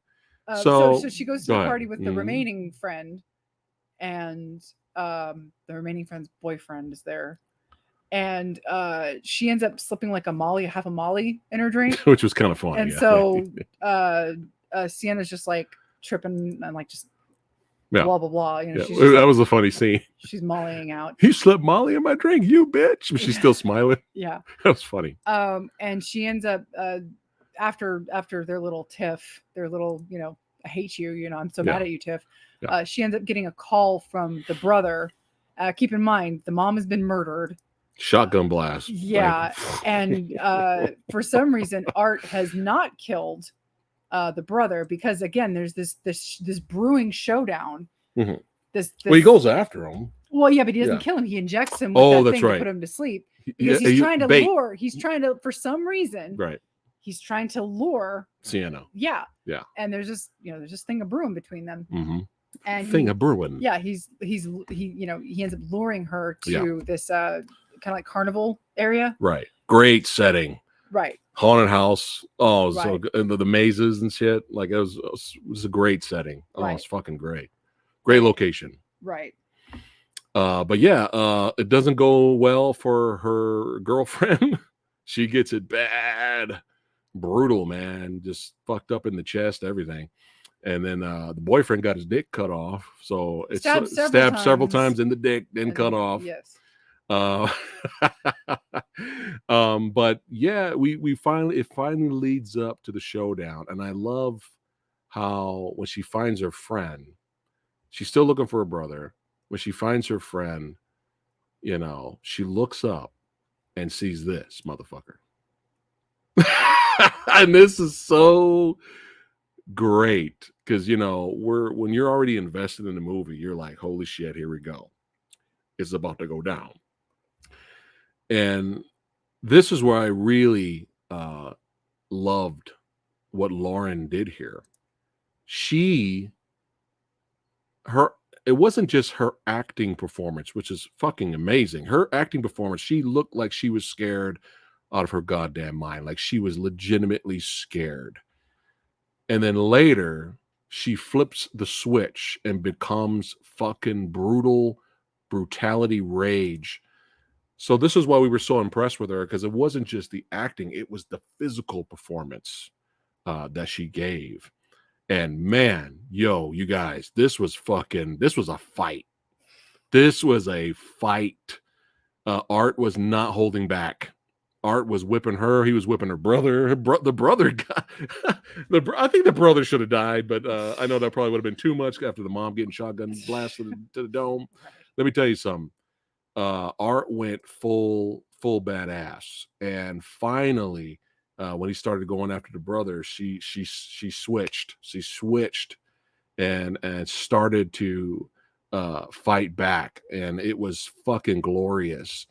And it was just like, again, dealing with the supernatural fantasy element of the series. I mean, spike bat to the head. That didn't work. She impales a pole through his head like this. He's still alive. And he actually ends up, I'm surprised when he ended up stabbing her with the sword her dad gave her. Mm-hmm. And then it looks very artsy, but you can assume she kind of went to hell. She temporarily went to hell, which ended up wrapping around back to her dream that she had earlier. Right. And it was the remnants of the dreamscape where she had this bizarre dream that was based on kind of like this commercial that she had fallen asleep to. Yeah. And the characters in the dream had been murdered by Art. Right. And they were all left kind of dead in this dream, and she's slowly drowning. Right. In this hell, tank, in this version of hell for her. She's slowly dying. And as her brother is being killed by Art, finally being eaten. He's trying to eat him. Yes. As you do, as Art does. Yeah. He calls out for her. Right. And that in 80s fashion, the dagger wound lights up in like an 80s effect. Yeah. And the sword lights up too. Yeah. And she has this thing attached to her leg. And then you start hearing the Wonder Woman theme song. And she like rips off the thing that's holding her leg down, that's keeping her drowning in the water, and she claws her way back up from hell, and she is reborn fully into this warrior character that she was destined to become. And that her father created for she her. Fucks him up, and her performance and acting, I was feeling it. I was just like, yeah, fuck yeah. Sorry. It's been a while since I watched a movie and I was like, fuck yeah. Well, okay, MKF30 is that. So Art is like Leatherface and Hannibal now eating people. Remember, he was eating the face of the lady in the first movie. That's right. He's been eating. He's been eating people. But yeah, it gave me the fuck yeah. And I love how she kept hacking him right here. And he was fucked. And then she came around for the final, there will be only one blow. And he looks at her. He's just kind of like acknowledges her. He's like, you got me, bitch. Right. And then he goes, all right, go ahead and finish it. It's fucking hilarious. Boom, slicey dice, head flies off. And then the little girl comes out. She's not happy. That was her new friend. So she takes his head and walks away.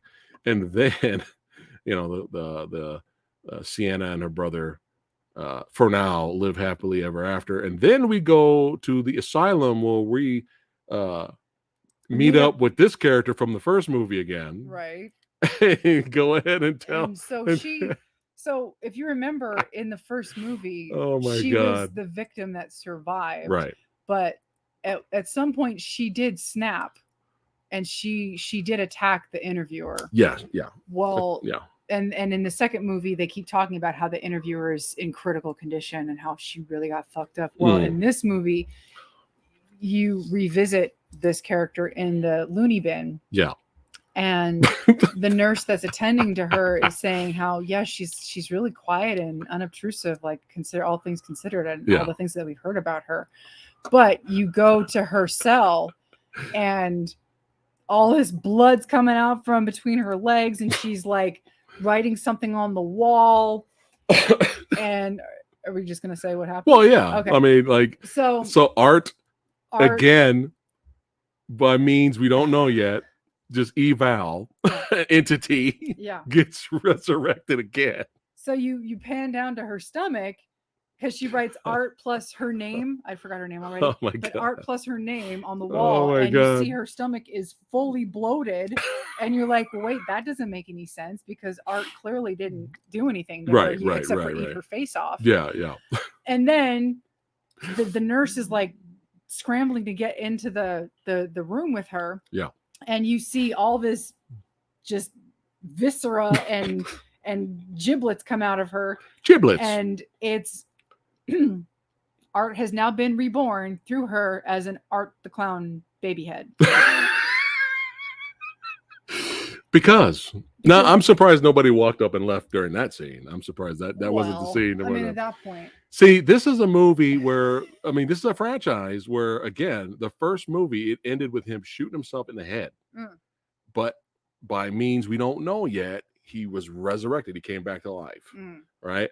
So, again, the kills go off the rails in a great way, and the movie goes off the rails in a batshit but entertaining way. Yeah. I mean, we're talking like, this is along the lines of Nightmare on Elm Street 4, when the dog pisses fire and resurrects Freddy Krueger. This is the same. Yeah. It's the same damn thing. Yeah, it's fuck like, it. It doesn't make sense. No. Yeah. Do I care? No. Nope. Was I entertained? Yeah. Yeah. I was entertained. Dog randomly pissing fire, like, bringing Freddy back. Fuck it.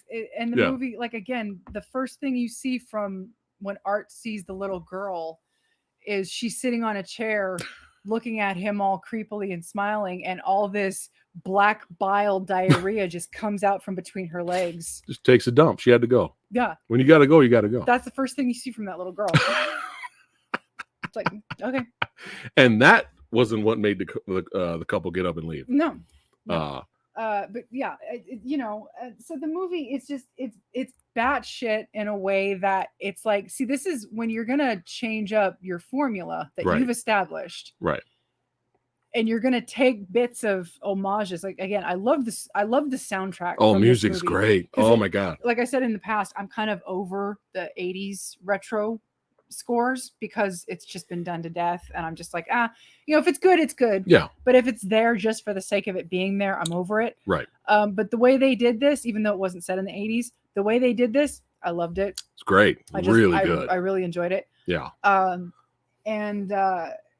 Just the way they took something that could have been so one note, and so we do the same thing over and over for the sequel, and they just said, no, we're just going to do something completely different. It's like, I had to respect it. Yeah. I had to respect just how different this movie was. Yeah. Did it always make sense? No. But it's like, that's kind of the fun of it. Mm-hmm. It's that you can just, this is their world. Yeah. This wasn't like Hellraiser, where Hellraiser originally had its own established rules. And what they chose to do was take some of those rules and then make their own. And then their own set of rules didn't really make sense, mm-hmm. And I was like, I don't know about this. This is their own world. Yeah. And they can kind of do whatever they want with it. Yeah. So I'm kind of like, I think that's why I forgive this movie more for it just being like, yeah, just do whatever you want. Yeah. But yeah, I can batshit insane, but so much fun. I can absolutely see why this is not a mainstream movie. Right. I can see it's like Art deserves to be among the pantheon of like the icons. He deserves to be there, but it's hard because he's too hardcore. Yeah, the movies are too hardcore. And I feel some horror fans out there probably will want him to make one more movie. A good 3-part trilogy, and then they probably feel that he probably deserves to be up there. But in terms of horror slasher icons, I think he's already there. Maybe not in a mainstream status. Maybe for the underground crew. Yeah, like, but this we right know who here, he is. Donnie here. Did you see this? Hmm. The movie made 1.22 million. That's good. Dude, That's good. that's really good. Yeah. That's like really good If you for a look at the movie like this. showtimes, Yeah, for a movie like this. Yeah. like I said, 2 showtimes per day. Yeah, last that was week. it. That Down was to it. 1 Yeah. showtime per day this week Right. for our area. Which, Right. You know. But yeah, just it gave us. We have an entertaining antagonist that's like no other. There's no one else like Art right now. We had such a fantastic lead. She was so good and just amazing. There's nothing else this year, I'm telling you, for a horror slasher, a horror fantasy slasher flick. There's nothing else. The kills are top notch. Nothing will beat this movie this year in terms of horror kills. It's just on another level, especially when you're adding, what was it? The mechanical, what was it? Animatronics to your fucking kill. Are you kidding me right now? Yeah. But yeah, loved it. Let's go ahead and rate this. What are you giving Terrifier 2 Electric Boogaloo? Oh, okay. Now remember, folks. D-. Remember, folks. This is not for everybody. This is not. And we explain that, yeah. It's not. This is not an easily digestible, fun. For everybody. For us, yes, we're fine. We were fine. Again, it's so bonkers that I get if you're not fine with it, I get it. It's fine. Yeah. But it's another easy A for me. Boom. Yeah, yo. It's too out there, and I respect it. It's just yeah. It's just too much fun. Nice. A for Lady Phatblood, and I'm getting an A too. It just for the slasher horror fantasy that it is, it delivers.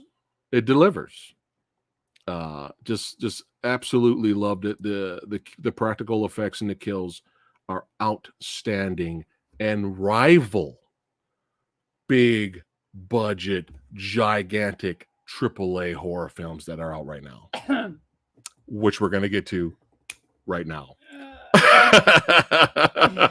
But yeah, so let's go ahead and jump right into Halloween Ends. Thank God. Yeah, it ended. Now, here's the thing. If you guys enjoyed the film, hey, happy you guys enjoyed it and had a great time, right? That's what it's all about. However, we have to be honest here on the channel. And, I feel sorry. I feel sorry for the fans that loved the first movie and even loved the second one and were excited and were hoping for a big, epic, badass conclusion finale. I feel sorry for them. I feel bad. We were never really invested in this new trilogy. We went to see the first Halloween in theater. There was some things we actually really liked about it. Jamie Lee Curtis is always great. The John Carpenter score is fucking one of the best horror scores ever. When Halloween 2018 came out, but there was something lacking that didn't make us love Halloween 2018, but we did enjoy it for what it was. We were fine with it. Halloween Kills, the movie everybody fucking hated. Everybody hated, but we actually liked. And you give your reasons, I'll give mine really quick.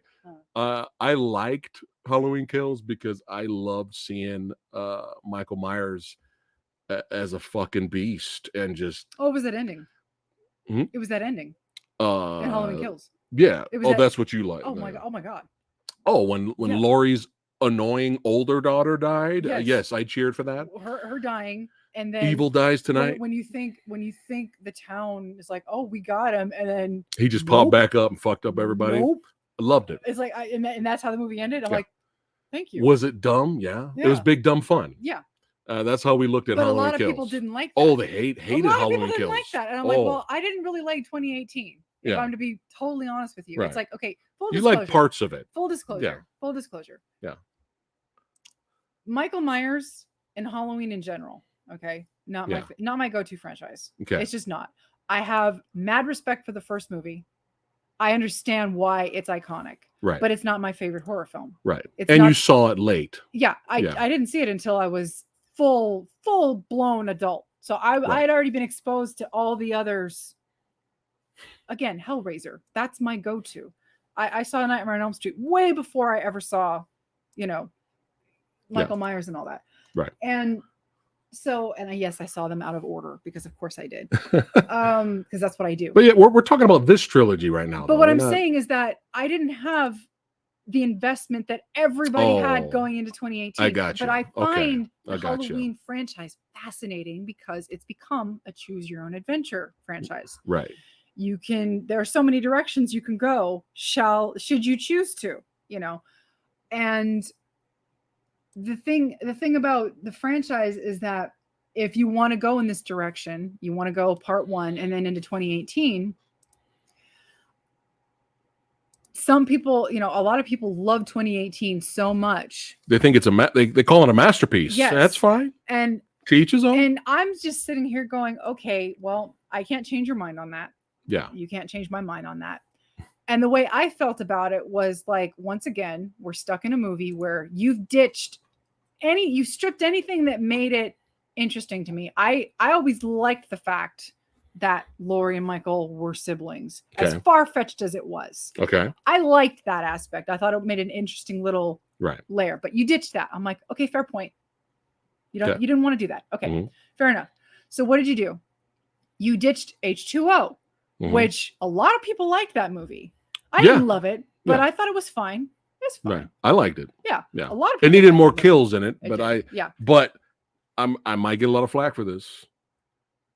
Even though H2O needed more kills, H2O still to this day has the best Laurie Strode versus Myers fight. Better than 2018's and a hell of a lot better than a kitchen fight that we got in Halloween Ends. I'm sorry, I'm being real. The suspense, the lead up to it, her standing in the shadows with the axe yelling, Michael! And then the theme music starts. And then they end up fighting up top. They end up fighting in the kitchen, which is funny. And they end up fighting somewhere else. And then it leading to the ambulance scene. And then leading to her cutting his head off. Yeah, the moment when she looks into his eyes. H2O has a better end fight than 2018's and Halloween Ends. I'm just being honest. You can say what you want about the movie. But that fight was great. So go ahead. And if you don't like the sibling storyline, then you have this to fall back on, which great. It's great for you. Yeah. It's great. So going into 2018 though, so you ditched all that. Okay, fine. Fair point. Yeah. So what did we get in 2018? We got a very, very broken Jamie Lee Curtis, who is an alcoholic.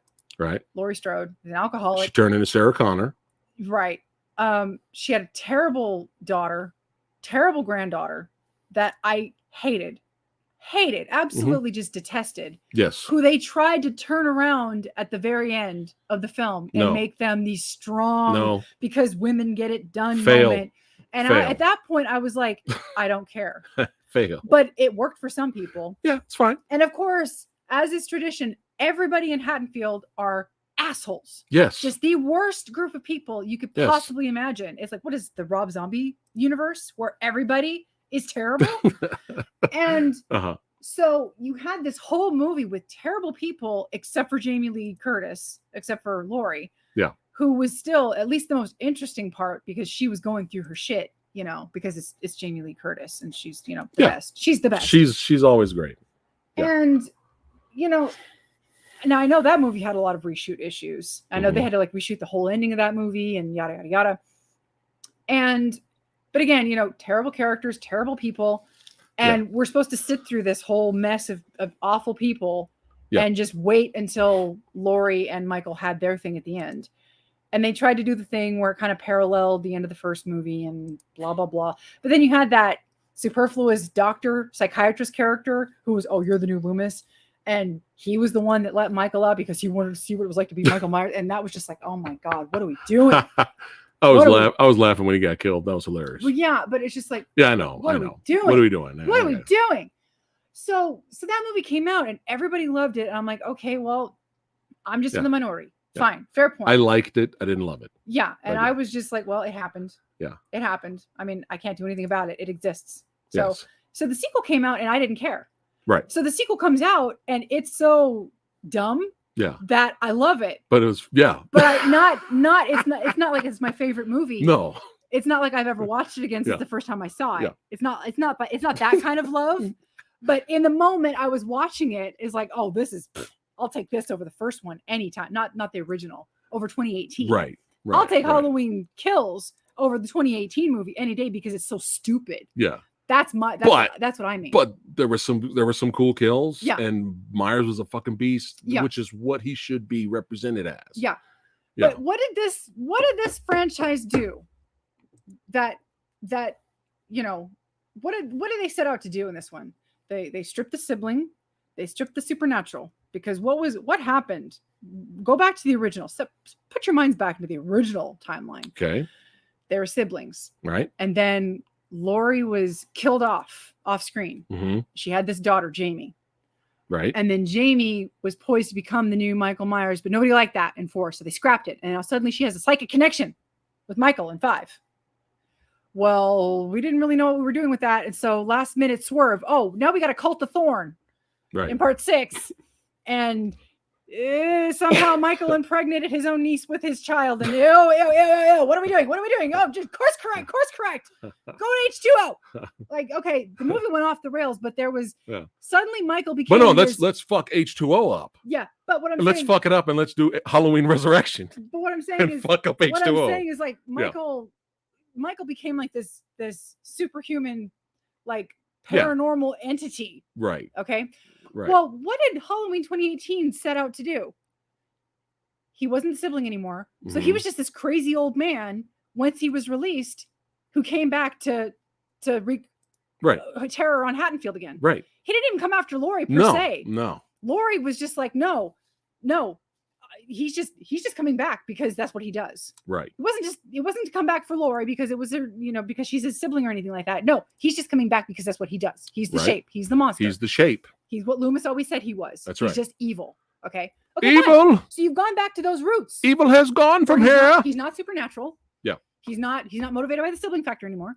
He's not supernatural. Right. And Halloween Kills kind of kept up with that, where he's just some crazy guy who's just killing people. Okay, fine. Right. So what the fuck does 3 do? What the fuck does 3 do? Go ahead. We're introduced to this new character called Corey.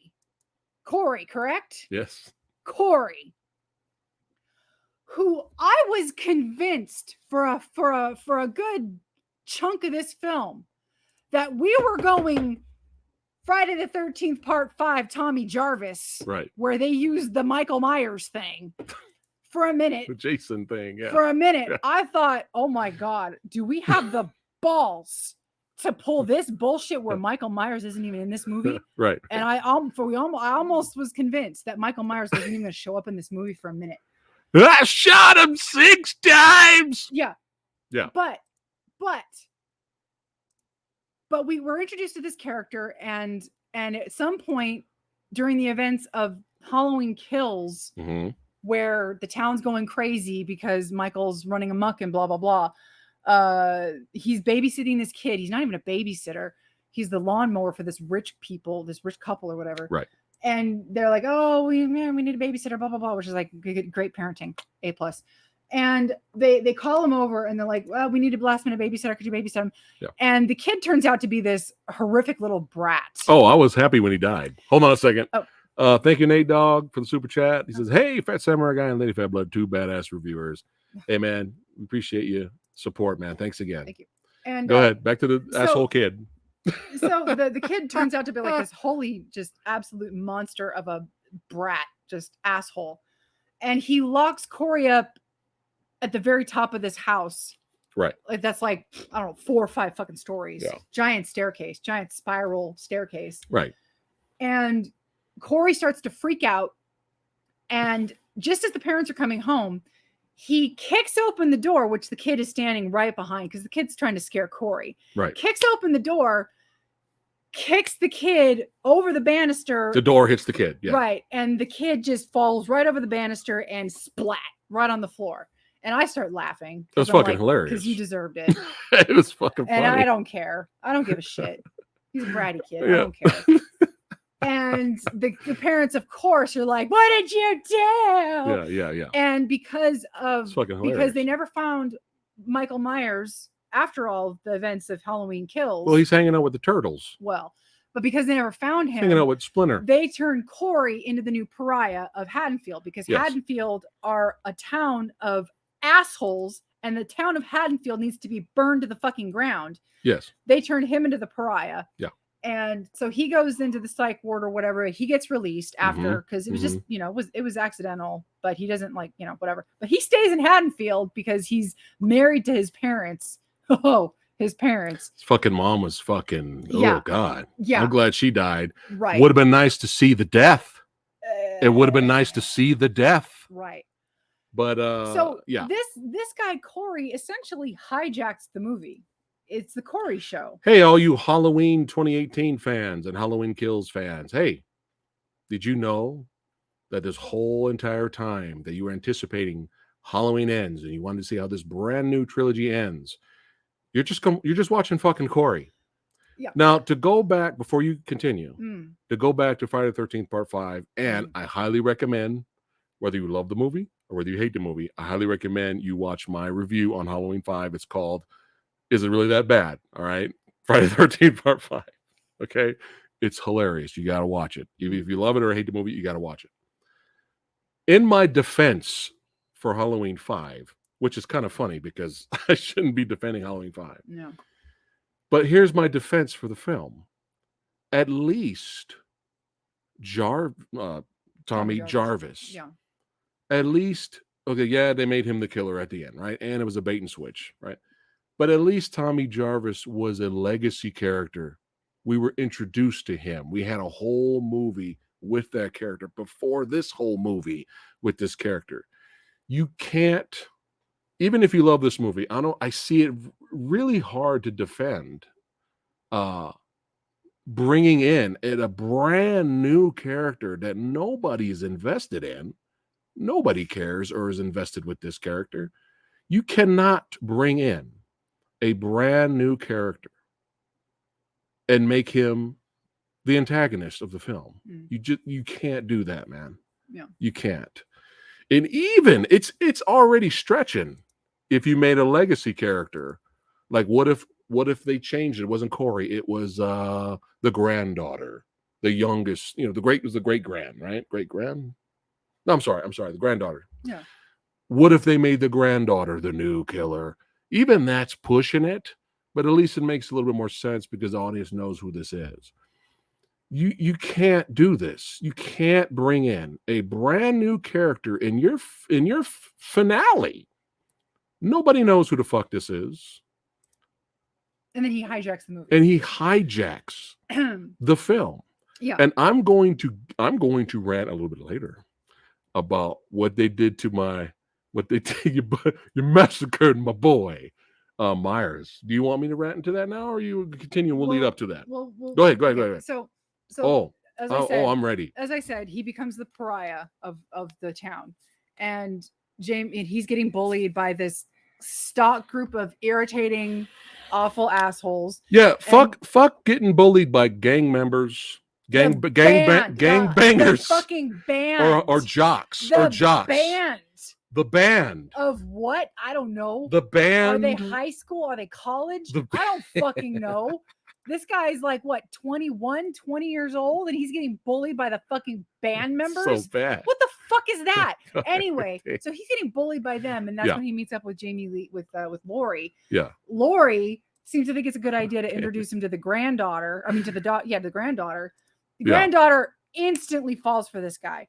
And apparently she just sees because horny. Because that. Yeah. And she's like, oh, I just saw a guy that I know what it's like to be judged. Everybody thinks they know what you've been through, but they haven't. I don't care. I don't give a shit. Anyway, so this group of people come back later, push him off the side of a bridge, of an overpass, and he falls down and he gets injured, but he ends up finding himself next to the hole that Michael Myers apparently has spent the last 4 years of his existence in, feeding off of rats, feeding off of homeless people, I guess. Okay.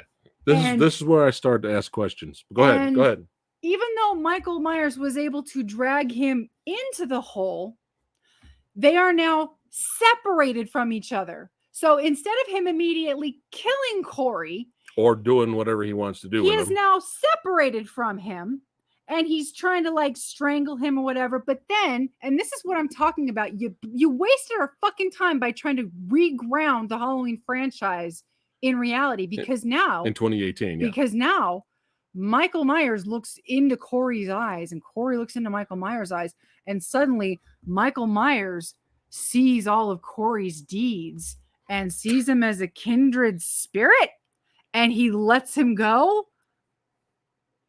He sees everything that Corey's been through with the kid death. He sees it. So Michael Myers we are now officially into supernatural territory. So he's now supernatural again. And now we're doing the thing. Now we're doing the thing where Michael Myers is weak and he gains strength from killing people.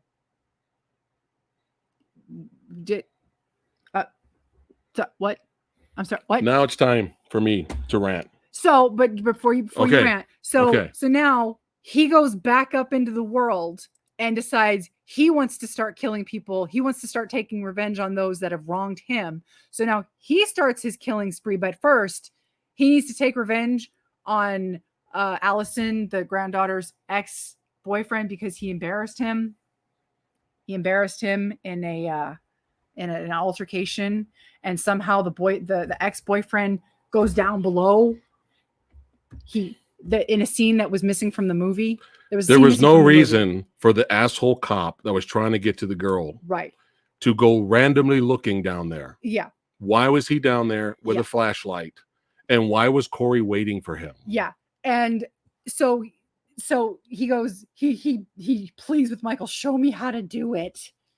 And suddenly, again, this is where we glean that Michael is getting stronger from killing people, and now Corey's learning how to kill people. So now they're tag teaming kills, and this is what we get. This is what we get fed for the next like 40 minutes. But then Corey just takes over and becomes the killer until he doesn't. You may proceed. All right, it's my turn.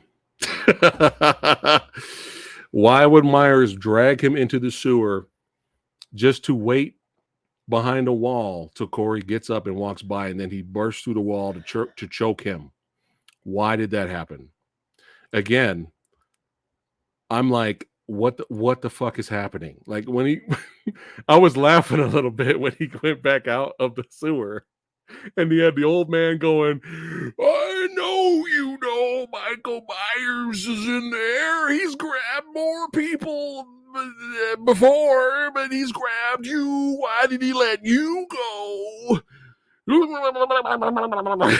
And you need to go back inside because I'm the new Michael Myers now. That was fucking hilarious, unintentionally funny.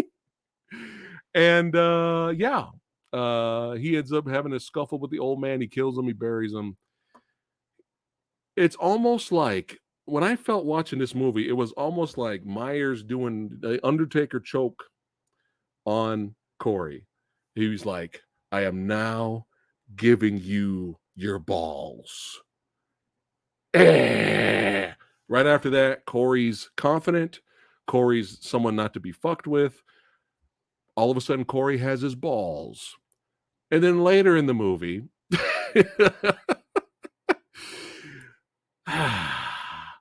they start doing their tag teaming thinging. And then after that, we have the scene where the random cop is down there. If somebody gives an explanation of why the random cop is there looking with his flashlight, let me know, please. Then you read a bit of the script that got edited out of the film. Sure. So all of a sudden, we have an altercation with Corey versus the asshole cop inside the sewer where the Ninja Turtles are hanging out. And all of a sudden, he can't handle the cop. So Myers comes out, and then Myers has a scuffle with the cop. And then Myers, this is what they did with Myers. I'm going to use Funko Pop Pinhead as example. They were like, hey, you know, the first movie, we're going to bring Myers back. He's going to be fucking intimidating. We're going to ground him. All right. You know, if you don't fuck with this Myers, Halloween Kills coming out of a burning building, you know, fucking up firemen, fucking up the whole town. He cannot be stopped. He's a fucking beast. We're going to take that Myers that we introduced in the first two films. We're going to hold them up like this. We're going to unzip, take his balls out and wiggle it. And then we're going to cut his fucking balls. We're going to cut his fucking balls. You mean to tell me one cop, You gotta wiggle him first. you got to wiggle them. You got to get them out. Then you snipped it. You snipped Myers' balls. All of a sudden, Myers is on the ground like this.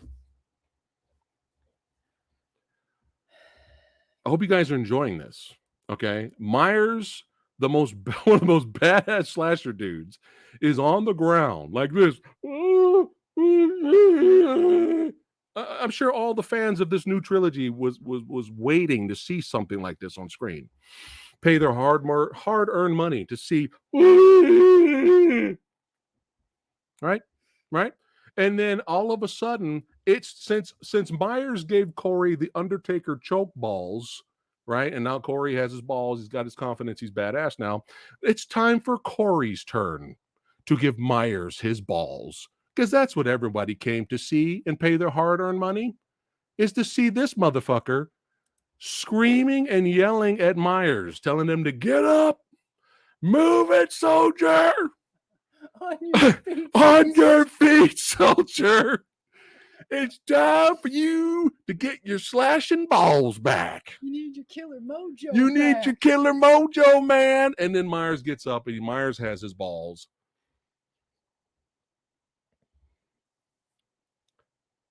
There's a problem with this film. I'm going to show you the problem. You ready?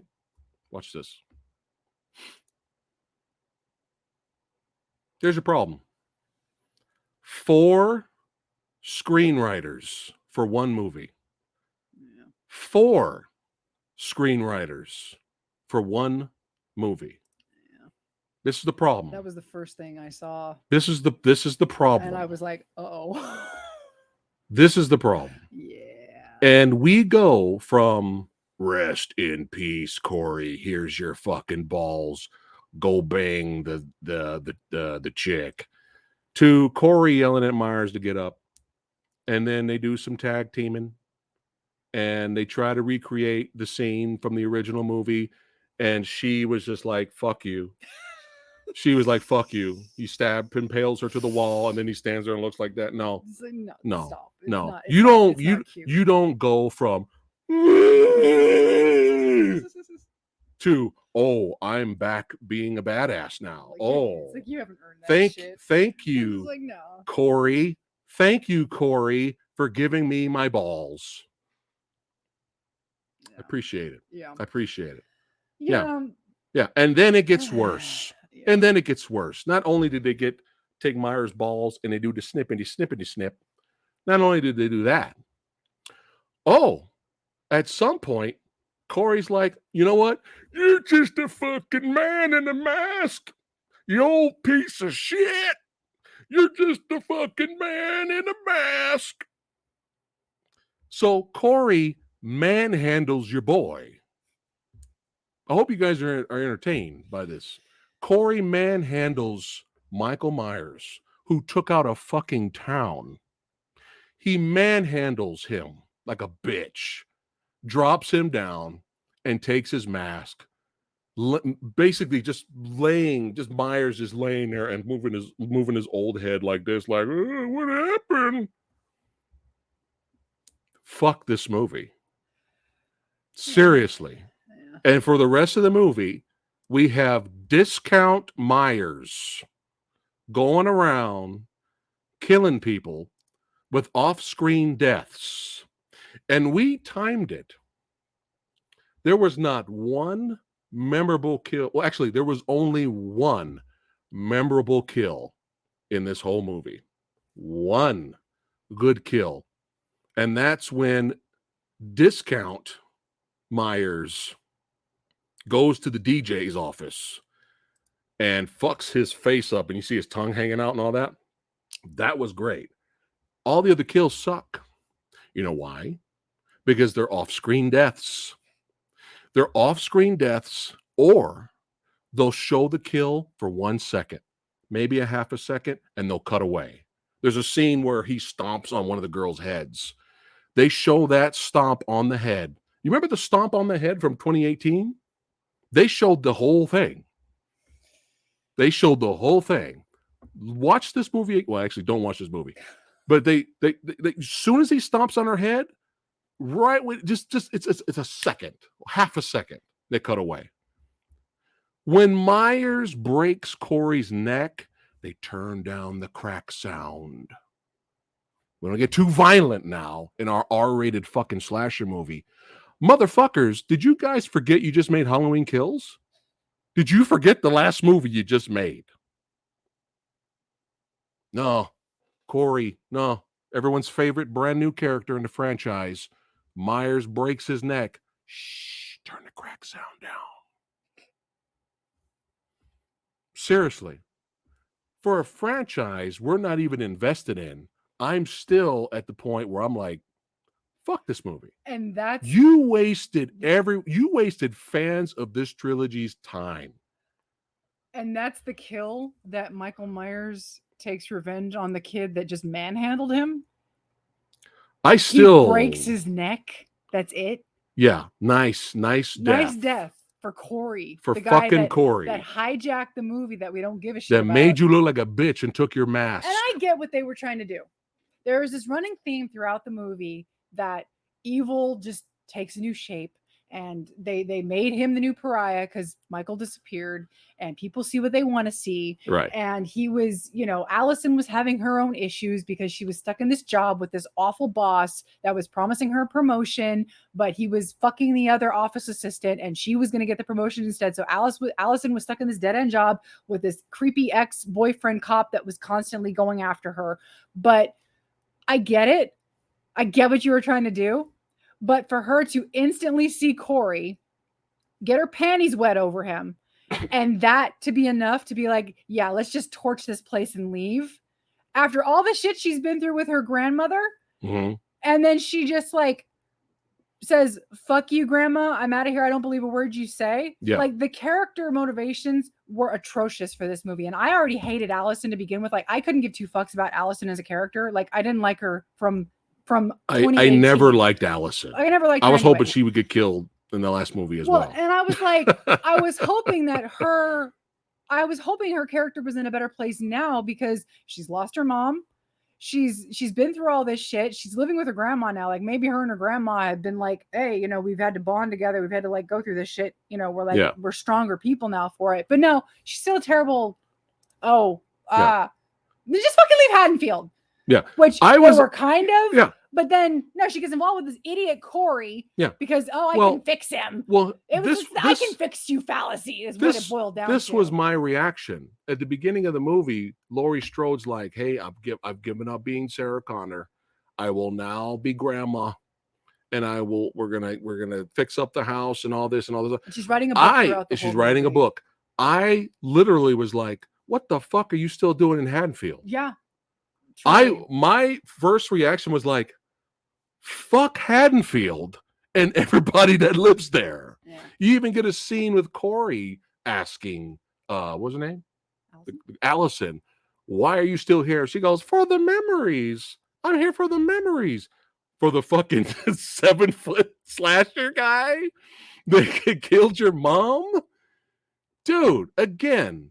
And I see what Nicholas, other people have said this too. Nicholas said that what Michael did to Corey was putting him out of his misery. Corey did not deserve that. Corey needed to be ripped apart, especially after beating the shit out of Myers and taking his mask. Not this silent PG-13 neck break. And before he did that, you guys notice Corey sees him. And then Corey grabs for the knife. Corey has no love for Myers. There was no need for a mercy killing. Oh, my best friend, my sidekick. No, fuck Corey. He beat the shit out of you, old man, and took your fucking mask and bounced. Just Jesus Christ, dude. Again, 4 people. It took 4 people to write this script. 4. And then we get to the finale. He gets his mask back. We finally get our, showdown. Well, first she has her altercation with Corey because she was the one that set Corey up with her granddaughter. And all of a sudden, later in the movie, she's like, "Oh, I see Michael Myers' eyes in him." Took you by the end of the movie to like do something like like it took you that long. Well, anyway, she has her altercation with Corey. Corey turns the tables on her, stabs him in the neck, and then Myers comes in later and gives him the PG-13 neck break. But then this is what everybody came to see. Everybody finally wanted to see some kind of altercation, some kind of finale with our 2 legacy characters here. And they just fought in the kitchen. The first movie, they fought in her house, kind of around the kitchen and other rooms. Second movie, she was too injured to do anything. That was understandable. But the third movie, you mean to tell me we couldn't have any other creativity, nothing creative to have another set piece someplace else? We had to fight in the fucking goddamn kitchen. And this fight was short. And Myers, who could kill everyone in the town, could not kill Laurie Strode. Was not physically. He can impale a woman up against a wall. He's that strong, but he can't put Laurie Strode's old ass hand in the fucking garbage disposal. And I'm like, I did like, how she stabbed him and locked him in place. That kind of made more sense because there was no way she was going to keep up with him. But I want you guys to be honest. Be honest. If you guys love this movie, let us know in chat and let us know in the comments after this is live. I want you to be honest. I really do. We're really curious. When the 2018 film came out and then Halloween Kills and you were anticipated a finale, was this what you wanted? I want you to be honest. Even if you liked the movie, was this what you wanted? 2 people fighting in the kitchen and that's it. 1 minute fight. I want you to be honest. Even if you liked the film, is that what you wanted? Was that satisfactory to you? And then after that, what's his name? Will Patton? Will Patton, because he's got the hots for Laurie. He's just like, I believe you. Myers is here. There's no reason to interrogate or ask what's going on. They hilariously put Myers' corpse on top of Strode's car. And I don't know, like the whole town got word like that Myers was there and they all got their cars and it was looking like a funeral. They were driving to get rid of the body. No reports made because they want to kill the legend. But that whole time I was like torn. I'm like, is this supposed to be emotional? Or is this fucking hilarious that Laurie Strode's driving around with Michael Myers' corpse on top of her car? When they brought Myers to the grinder, and she was putting him in the grinder, I wanted so bad for Myers to come back to life just for a second and grab her and pull her in. I would have applauded with that ending. Oh my God. I would have applauded. Oh goodness. Because again, towards the end of Halloween Kills, you kind of introduced a little bit of that supernatural element because he could take all that abuse and keep on kicking. And now Undertaker choke, giving some balls back, supernatural powers is introduced in this movie. But, no supernatural powers were needed. I guess they just weren't good enough to hold back Laurie Strode by herself. I know her granddaughter helped a little bit at the end. But yeah, you already brought up the fact that the granddaughter just left after seeing her grandmother kill her lover. You brought that up, right? Yeah, and then she sees, which was fucking hilarious. She just left. She sees the tower on fire, the radio but tower. She just left. And then your grandma just stabbed. It looked like your grandma just stabbed your lover. She's like, "What did you do? You're just walking out. You're gonna go out and get some Starbucks." That was my dick. She went to get. How could you? She went out to get some In-N-Out. I only had it once. In-N-Out and some Starbucks. And she realizes that Laurie called in a suicide call. Yeah. And then she rushes back.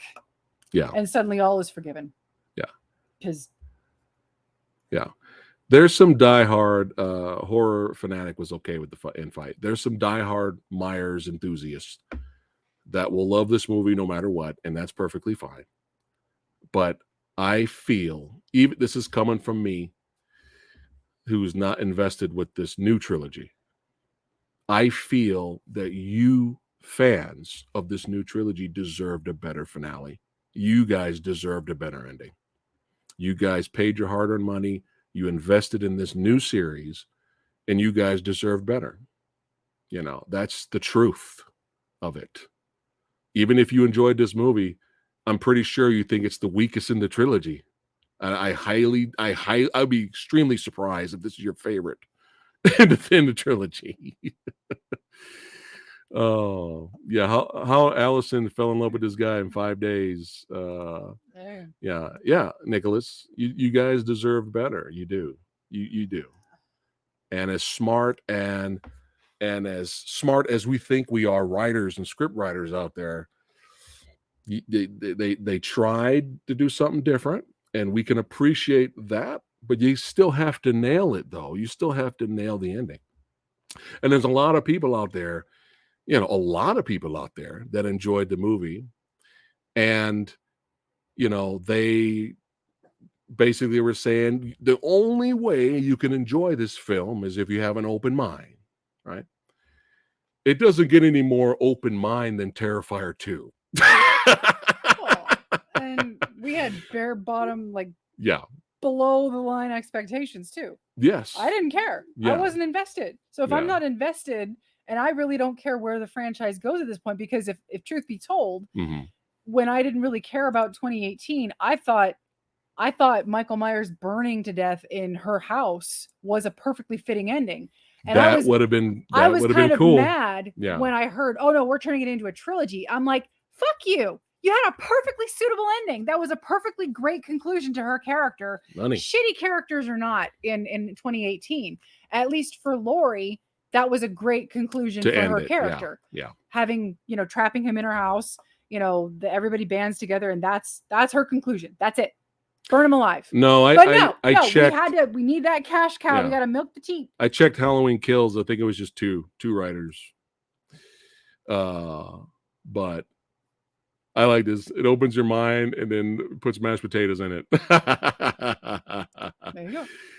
And who doesn't like mashed potatoes? Yeah. Well, there's some people out there. Well, anyway, is there anything else to talk about? Now, I did hear that this is the end of this trilogy. There's not going to be any more Halloween films. It went to there's another distributor now to do whatever they want with the franchise. So this is the last of this series for Blumhouse. I think somebody else now has the rights. What they will do with it, I hope it's better than Halloween Ends. Halloween fans deserve better. You do. But yeah, let's go ahead and rate this. It's just, I mean, we've seen worse horror movies, we've seen worse horror slashers. Yeah. And again, if we were invested in this trilogy, like we were like, oh my God, I'd probably give this an F. This would have hurt more if we were invested, but we weren't. Yeah. But go ahead. So yeah, like it wasn't a bad looking movie, and the score was at least solid. And Jamie's great. Yeah. She had a really funny line with the whole open your shirt up and show. Oh yeah, show your boobies. Yeah, that was funny. She's great. Yeah. But yeah, it was just. What was this? What was this? What was the end goal here? What was this? That's perfect. Halloween Ends. What was this? So it's like, what was the end goal here? Yeah. I don't think you knew, and you just kind of. You just make it shit up. It's like this fucking Disney Star Wars trilogy. It's almost like they introduced a new character to take on the franchise, but then they bitched out at the last minute. It's like they remembered, oh yeah, Tommy Jarvis was a thing, and that didn't work. Yeah, it's almost like they bitched out. Oh no, Myers is still in it. Yeah, he's still in it. He's down there with Splinter and the Ninja Turtles. So it's like, I've seen worse, but this was just stupid and a waste of time. This was a waste of another trilogy for me. Like, even though I didn't care about the first movie per se, it's still a waste. I hope wherever they take the series, the franchise in the future. I hope it's good. I hope it's great. The fans deserve better. But okay, what are you giving it? D. D. D. C is average. You giving it a D? It is pointless. Okay. Pointless. Waste of time. Okay. Like I said earlier, if I was invested in this trilogy from the beginning, I'd probably give this an F. But I'm going to give it a D minus. I'm going to give it a D minus. This was just, why did you waste the fans' time? And again, it's not like we expected Laurie Strode to be pulling some fucking martial arts Michelle Yeoh badassery type of confrontation against Myers. But in terms of the plot, man, you never, future horror filmmakers, use this movie as an example. Never bring in a brand new character that nobody's invested in and nobody cares. No one knows who this is, to hijack your movie, especially the end of the trilogy. Oh yeah, and the best part of the movie, never do that. They showed bits from The Thing remake. Oh, and then they showed what, Hard Target. They showed Hard Target, showing Hard Target and The Thing. That was the best part of the film. They showed like other movies. They showed better movies within the movie, which is like a cardinal sin. Yeah, you don't do that. So yeah, you don't do that. You're not supposed to do that. So yeah, so yeah, D minus for Halloween Ends. But do we have time for a quick Megan trailer reaction? I guess. All right, we're gonna do it now. All right, now for copyright reasons, I can't show the video, but at least you get to see Lady Phatblood's reaction to the trailer. Got me nervous. And I'll get out of the way so you can fully see her. Hold on, let me get. Oh, great. You might want to get the headphones there because you won't hear anything. So you'll see her watching it, but you won't. We'll do a sound test for you, okay? This is going to be great.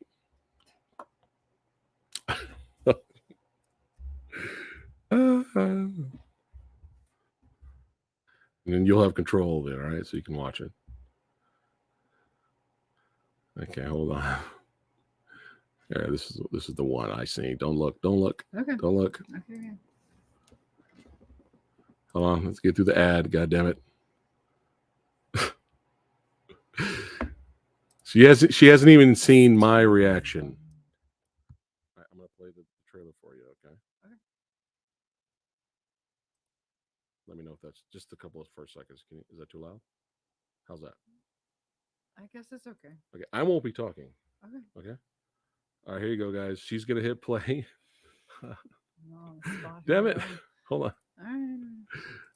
All right, guys. She's gonna hit play. We'll have some fun here. Hold on. Oh. All right. See, all right. Just look at yourself. Make sure you're in frame. Because I'm gonna move. Okay. And then just click on that, and then hit play, and then when you're done, just click back to stream. Okay. All right. Your control is yours. Oh God. Sorry, everyone. Oh Jesus. Oh, there goes the bag. Oh boy, I'm scared. Oh no. Okay. They can't see my reaction because I'm blinding them. Yeah. This isn't gonna. What? I'm gonna turn down the light because I'm blinding them. You're there to offset me and my whiteness. Is that a little better? I hope that's a little better. I'm sorry, guys. I'm like really white. And then after you react, go ahead and talk about it a little bit. What? Ah! How dare you leave me? And let them know when you hit play. I'm hitting play now.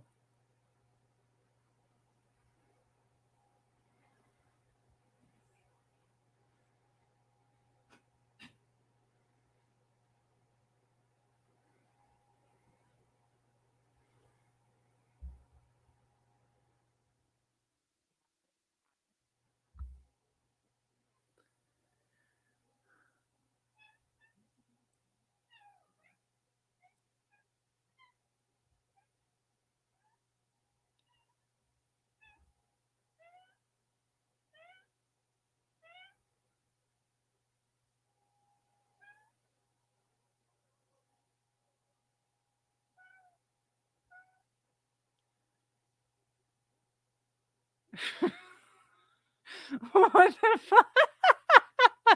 Stupid.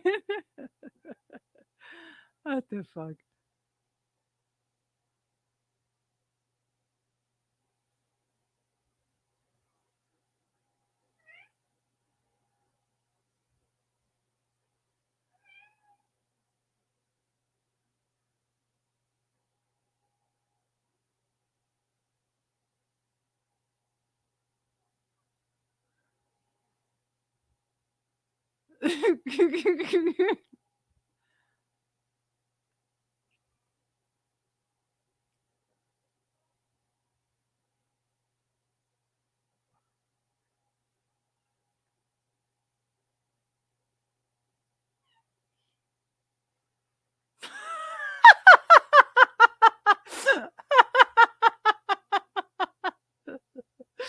Oh my god.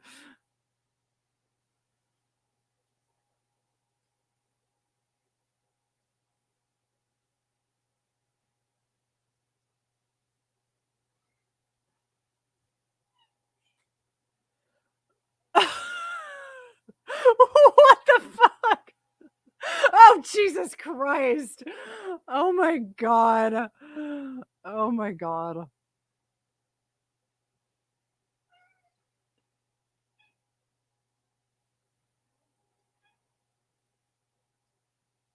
Oh my god. Yes.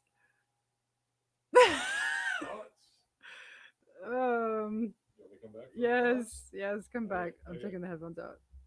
Oh my god. Oh my god.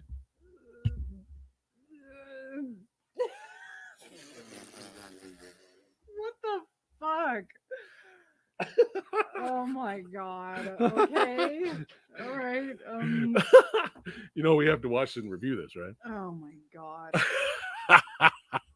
Okay, so all right. So I can see some people are probably going to be like creeped out by this, but it looks Yeah. kind of stupid. Yeah. Like it looks fucking stupid, like the doll dancing and doing like shit like yeah, that. Yeah. Like I'm probably gonna be laughing my ass off Oh, the yeah. whole movie. Oh, yeah. Like Chucky for girls. Chucky for girls, right? I can see why Chucky Yes. and Megan are like in a Twitter war right now.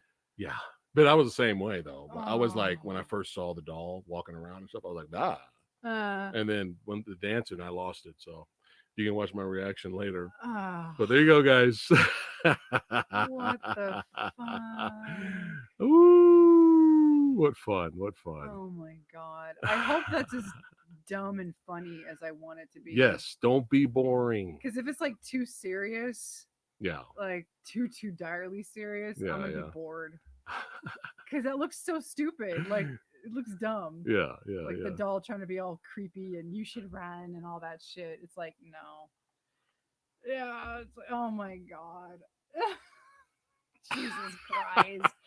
Well, with that note, Oh, thanks good all Lord. you badasses Mm. for watching and hanging out with us. We actually had a lot of viewers tonight. You guys fucking rock. I was very surprised for a late Sunday night. You guys are hardcore. Hey, thanks again for hanging out with us. You got to see the Lady Phatblood reaction. Hey, if you're new here, thank you so much for hanging out. Like, share, and subscribe, all that good stuff. You can help support the channel by becoming a channel member or join us over there on Patreon for some exclusive videos and all that good stuff. Keep watching movies, horror movies. And with Werewolf by Night tonight, we're kicking off Werewolf Week. So we actually got a lot of werewolf movie content this week, starting tomorrow, the next day after that. We got some werewolf stuff. So having some fun, enjoying October, enjoying Halloween. You guys are awesome. And well, thank you guys for watching. You guys fucking rock. And we'll see you guys on the next one. Take care, guys.